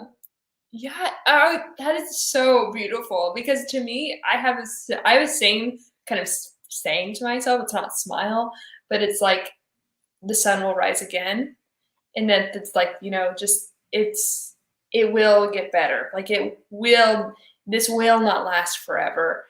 And that's especially true for me, just because I deal with depression, and it usually happens in like a few months' time, and it just like is very hard for me to get through. But then I eventually get through it. But anyway, I love that same sentiment. Yeah. One of my favorite sayings is, "This too shall pass," and Yeah, exactly. Myself all the time. That's amazing. Okay, should we answer these questions? Yes. All right, people, ask us questions before we leave. So I'll stop being sappy. No, this is real. It's not sappy. That too. I agree that. Yes. There is a delay in the chat, so get your typing fingers out there. I suppose I could follow. We missed some earlier. Okay, I'll scroll back earlier, and then like 6:45. Oh, that's a long time ago. Okay. Or 6:47. Okay. I think this is when you originally said, like, ask your questions. Okay. I'll answer this one. I do believe that those are the way I classify fast fashion is basically any company who is producing items at a fast pace in order to satisfy trends, to satisfy to try to capture the audience of very trendy people. And so even though those companies may be expensive, they're still operating on the 52-week fashion cycle. And so they're still constantly producing new things. Now, I don't think they're as bad as, say, if you looked at fast fashion on like a spectrum, I don't think they're as bad as, you know, your Forever 21 or your Zara. Zara is notoriously awful. Or your Shein. Don't buy from Shein, please. Just don't do Is it Shein or Shein? I always say Shein, like, you know, like tiny, but I think it's Shein. I don't know. I don't know either, but it's bad. They're horrible. Yeah. Literally. Well, there's so many of those that have popped up that are online. And Zara is particularly bad because on top of being fast fashion, they also steal everybody else's designs. Also, Free People, Anthropologie, and Urban Outfitters have had their fair share of controversies, to say the least, and stealing other people's designs and doing things that you should not have done. If you want to look that up, you can find all kinds of information. But yes, I would consider most brands that you would find at a mall fast fashion, unless they're doing specific things to help mitigate that. But there's honestly not that many companies participating in what could be called the slow fashion movement. Yeah, because even Reformation, it operates on a 52-week schedule. Problematic. Well, Reformation's whole thing is that they're trying to apply sustainability to the fast fashion cycle to try to do this. And they are more sustainable than, say, your Forever 21 or H&M, but not fabulous. Yeah. I would say some companies that have done a really good, and it's hard to it's almost impossible to operate sustainably while still being able to mass produce. Yeah. And what if you're working in a traditional fashion sense? I think one company that's done a really good job of that is Eileen Fisher. And yeah, she's the Eileen Fisher literally like started the sustainable fashion movement. Like she was one of the first people to say, hold up, wait a minute. And Eileen Fisher is not cheap. No. Because it is not cheap, but those pieces aren't meant to be, they're in style, but they're not meant to be trendy. Yes. Yeah. And I think it's really interesting, not a trend, but a thing that's happened in the last few years is the idea of the direct-to-consumer company, which is inherently more sustainable than a different company because you're cutting out the middleman. And by being direct-to-consumer, what that means for people who may not know is that a direct-to-consumer company is a company that controls every aspect of their business from production to sale. And so an example of one of these companies would be Everlane. Yeah. By having this point A to point B approach, they're able to be transparent with what's being produced, where it's being produced. If you pay attention to Everlane, they have the address of every factory that they produce that garment at on the garment. And you can look that up and check live updated records of that place on their website. Yeah, they're super transparent. There's companies like Rothy's, huge direct-to-consumer company, where they make their shoes out of recycled water bottles. There's companies like LaFleur, companies like Warby Parker, companies. Interesting side note about the glasses industry. If you don't know about this, glasses, like sunglasses, are all produced by one company. It's a huge monopoly. Yeah. No matter what designer, what store, I can't remember the name of the company. Yeah, they just license it out. It starts with S, I think. Yeah, it's kind of like in the designer world, there's a monopoly kind of happening right now by LVMH, Louis Vuitton, right. Something Hennessy. Anyway, but that glasses thing, not sustainable, not even in the slightest. And Warby Parker came onto the scene and was like, we are going to produce sustainably made glasses at a cheaper price. And this company basically said, we are going to crush you. And they said, no. And then they became successful. And another makeup, Glossier, huge, sustainable direct-to-consumer makeup brand. And so it's changing the way that retail's done in order to fit sustainability, like sustainable practices, is way more effective than trying to apply sustainable practices to the way fashion's done now. Right. Yes. If that makes sense. You have to deconstruct in order to reconstruct in a lot of ways. You can't just, there's no Band-Aid that's going to fix these pre-existing kind of business models that are inherently unsustainable. Okay, I looked up the sunglasses conglomerate and it's Luxottica. Got it. Yeah. Not an S. Yeah, not an S at all. I was thinking Sunglass Hut probably. But yeah, like if you go into Sunglass Hut, all of those are from Luxottica. And so I think even Ray-Ban, right? Yep, Ray-Ban. Yeah. So. Okay. Next. Okay, we'll just do some quick ones that we can answer. Okay. How much info do you put in your listings? Enough, but not too much. I basically steal the product details from the website. That's smart. I don't. I learn a lot that way, actually. Well, and we sell, something that I should note is we sell different things. Yeah, we do. And I totally respect her business model. I think it's an amazing business model, and it's a good business model for the way that she runs her business, as I'm sure you respect my business model and the way I respect the way I run my business. And I think that's important for everybody, that the reason why reselling can be a viable business is that we are all selling different things. Mm-hmm. And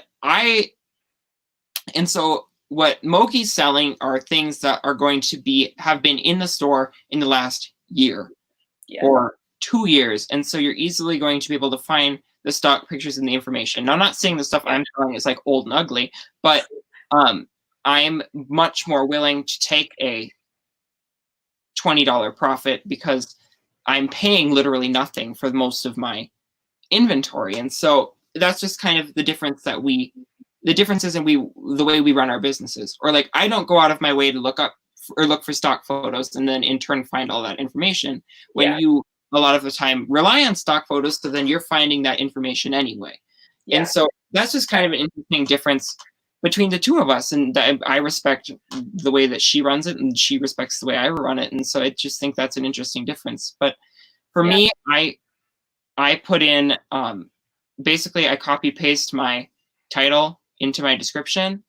I add fabric content, I add my measurements, and that's it.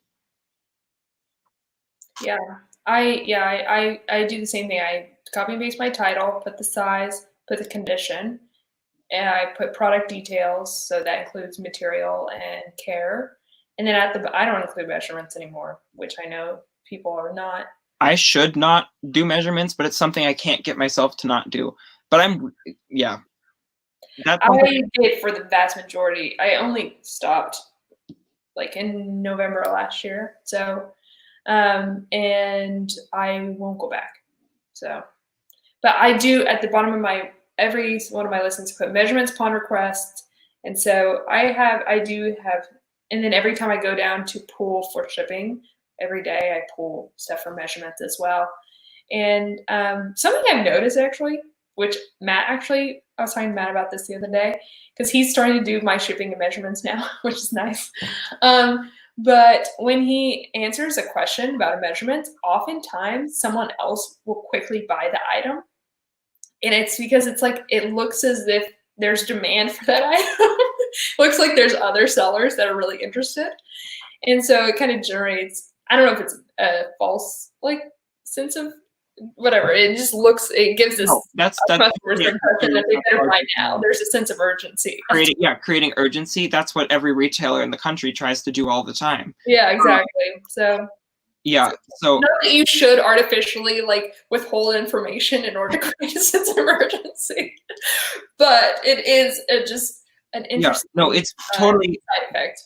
Totally 100%. I agree. That's why some people like strategically share their closet and so that there's sold listings like sprinkled throughout because Yeah, I hate those can't. people. I don't hate them. have to have them all at the bottom. I can't do it. Well, it makes it much more difficult to do research, sold. So my next question, or our next question, is what's our opinion of Revolve? And I'm not sure if you want to know our opinion about reselling Revolve stuff, or if you want to know my opinion about Revolve as a company. Revolve both. Problematic at best. Why do you think so? I think they've done a poor job of, whereas a lot of the fashion industry has gravitated towards inclusivity. I think Revolve has kind of come up short in that sense. They've been in a lot of controversy about only having airbrushed size 00 white models on having all of their clothes, and I think that's an issue at this day and time in fashion, where I think fashion should be represented equally amongst every demographic, age, size, race, everything. And I think they have room to grow in that sense. Now, Revolve is a really interesting company, and it was founded by a person of color. And so I don't think it's not the worst, but it's definitely not the best. Yeah. I mean, they're definitely a fast fashion company. So if you want to think about it that way, they have a lot of in-house brands that they are just pumping through. But I think they are a really good case study for influencer marketing, and they've been able to really leverage that better than virtually any other company. And then I think they're a really good case study for data analyzation in terms of being able to project trends and project what customers are looking for, because every single one of their decisions that they're making in terms of their in-house brands anyway, and also what they're buying, is from data, and that in a more ingrained way than any other retailer. Like Nordstrom, Macy's, Bloomingdale's, they still have like a large element of like just kind of, they just what hire happens, but Revolve is very data driven company, which I think is super interesting.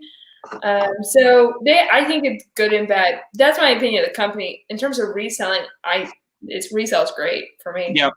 Oh yeah, 100%. And a lot of what you sell is Revolve. Yeah, correct? I have a decent amount of Revolve. Yeah, I mean, I never really found it that often.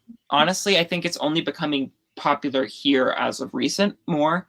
I think it's definitely a West Coast kind of thing, and it's becoming more mainstream. And so I'm finding it more now, especially when I do sourcing at like consignment stores. And so I just bought a really pretty Lovers and Friends dress yesterday. Also, if you want to learn more brands, Mogi has an amazing video talking about Revolve brands that helped me a lot. Good. A lot. So good. Yeah, I like Revolve and Shop Up in terms of, I think those two, and then there's some other more like higher end ones. Those two retailers have the best impulse on what is trending and what like consumers are really looking for, and at least for my age or for my target demographic. So those two I keep the closest eye on. Intermix, I guess, is another one, but I don't really. Yeah. How do you stay on top of what's trending so you're able to pick styles? I am constantly, I don't think about it as research, but I'm constantly on sites looking at what's trending. I'm constantly on social media seeing what other people are wearing. This is the topic of my video that I'm going to be making about. Oh, yay! sites to use. And so, and I'll just name them off right now, but watch my video anyway. But 5 sites that I highly recommend keeping in your arsenal to keep up on what's trendy and what's in style are Revolve, Shopbop, Net-a-Porter, Yes. Essence, and Ooh. what's the last one? Wait, it's in my notebook. My memory. Revolve, Shopbop, List. LYST? Yes. Yeah. Those are good. And so, and all of their subsidiaries. And so, stay tuned on my YouTube channel for that video. Yeah. That was one where I got 30 minutes in, and then I was like, this is absolute trash. We're going to try this. Oh my God. Matt filmed a video because he has an economics degree. So someday in some future, Maddie Beth, is going to film a video called The Economics of Reselling, where he applies economics to reselling and he describes the ways in which it works. He filmed it and he watched it and he's like, I cannot watch this. And I like just deleted it and I can't watch it again. But it's like, how often does that happen where you're just like, this is so boring. So awful. Oh, this is good. So this fits right into what we were talking about. Do you want to talk about creating a false sense of urgency? Supreme has mastered that art. Yeah. And that's why Supreme is so popular, is because when they release stuff every Thursday morning at 10 a.m. Central, fun fact, that's when they have drops. And so if you don't live every Thursday at 10 a.m., I get a pop-up notification on my phone that says Supreme has dropped, because I have the app, and you go in and they have about 40 items in limited quantities, and you have to buy it. Otherwise, it will sell out in about 10 minutes. And once it's gone, it never comes back.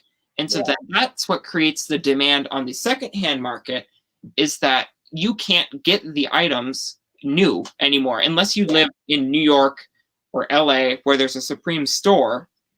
You can't get these items. And Supreme's not that expensive when you buy it on the website. But I didn't know that. I don't know really much about Supreme, I'm realizing. Hype Beast brands or something else. But like, for an example, I own a Supreme Comme des Garçons collab tee that I bought when it came out, when it dropped. I bought it about 15 seconds after it dropped because I wanted it. Because they preview the stuff they're going to drop. And so it's a shirt that has a Supreme box logo that's like split in half, and then it says Comme des Garçons Homme on the back. And if you know me, Comme des Garçons is my favorite designer. Yeah. And that shirt is worth like $600. Now, I paid $55 for it. It's worth like $100. That is affordable.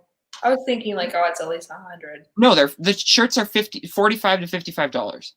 Wow. But they resell for so much because like the box logo shirts are so hard to get. They sell for like $800.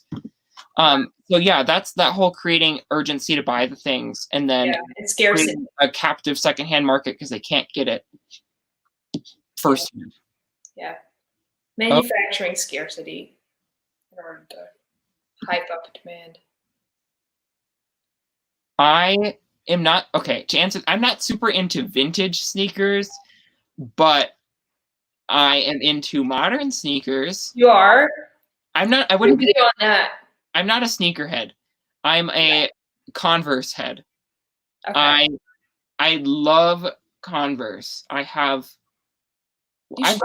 sold about half of my shoes that I had before. Because I'm not creating a capsule wardrobe, but I'm creating a wardrobe of stuff that I actually actively like to wear. Yeah, me too. But I still have about 10 pairs of Converse. And I love the Comme des Garçons Play collab with Converse, and so I have 4 pairs of those. And then I have a pair of J.W. Anderson Converse collab shoes that I love. Cool. And then several other ones that are just my good old, like I have red ones. I have these yellow ones. Cute. And so I love me a good pair of Converse, but And then the thing I've gotten into more now are buying things that are going to last me a long time versus things that are trendy. And so I've bought some investment pieces in my own way. Like I just bought one of my favorite brands is John Fluvog, which I love Fluvog. Oh my god, when I lived in New York, I would go into the John Fluvog store. I wonder if it's still there cool. In Soho. And like whenever I passed by, and I would just drool. I actually did buy myself. I wore a pair of John Fluvogs all throughout college that I bought myself, and I loved. So there's a John Fluvog store in Uptown Minneapolis. There is? Yeah. There's one here too. And I was the last time I was there. So Uptown right now is in the process of rebuilding because that was one of the areas that got severely damaged in the riots that happened at the end of May. But the community coming together has been insane. That's not what I'm talking about right now, but that store had they hosted a big community event. And they had a name for it, and I can't remember because they have shoes on the website called like the Hennepin Ave, which is what the street that it's on is. Oh, cool. But they've been really active in helping the community come together, which has been really cool.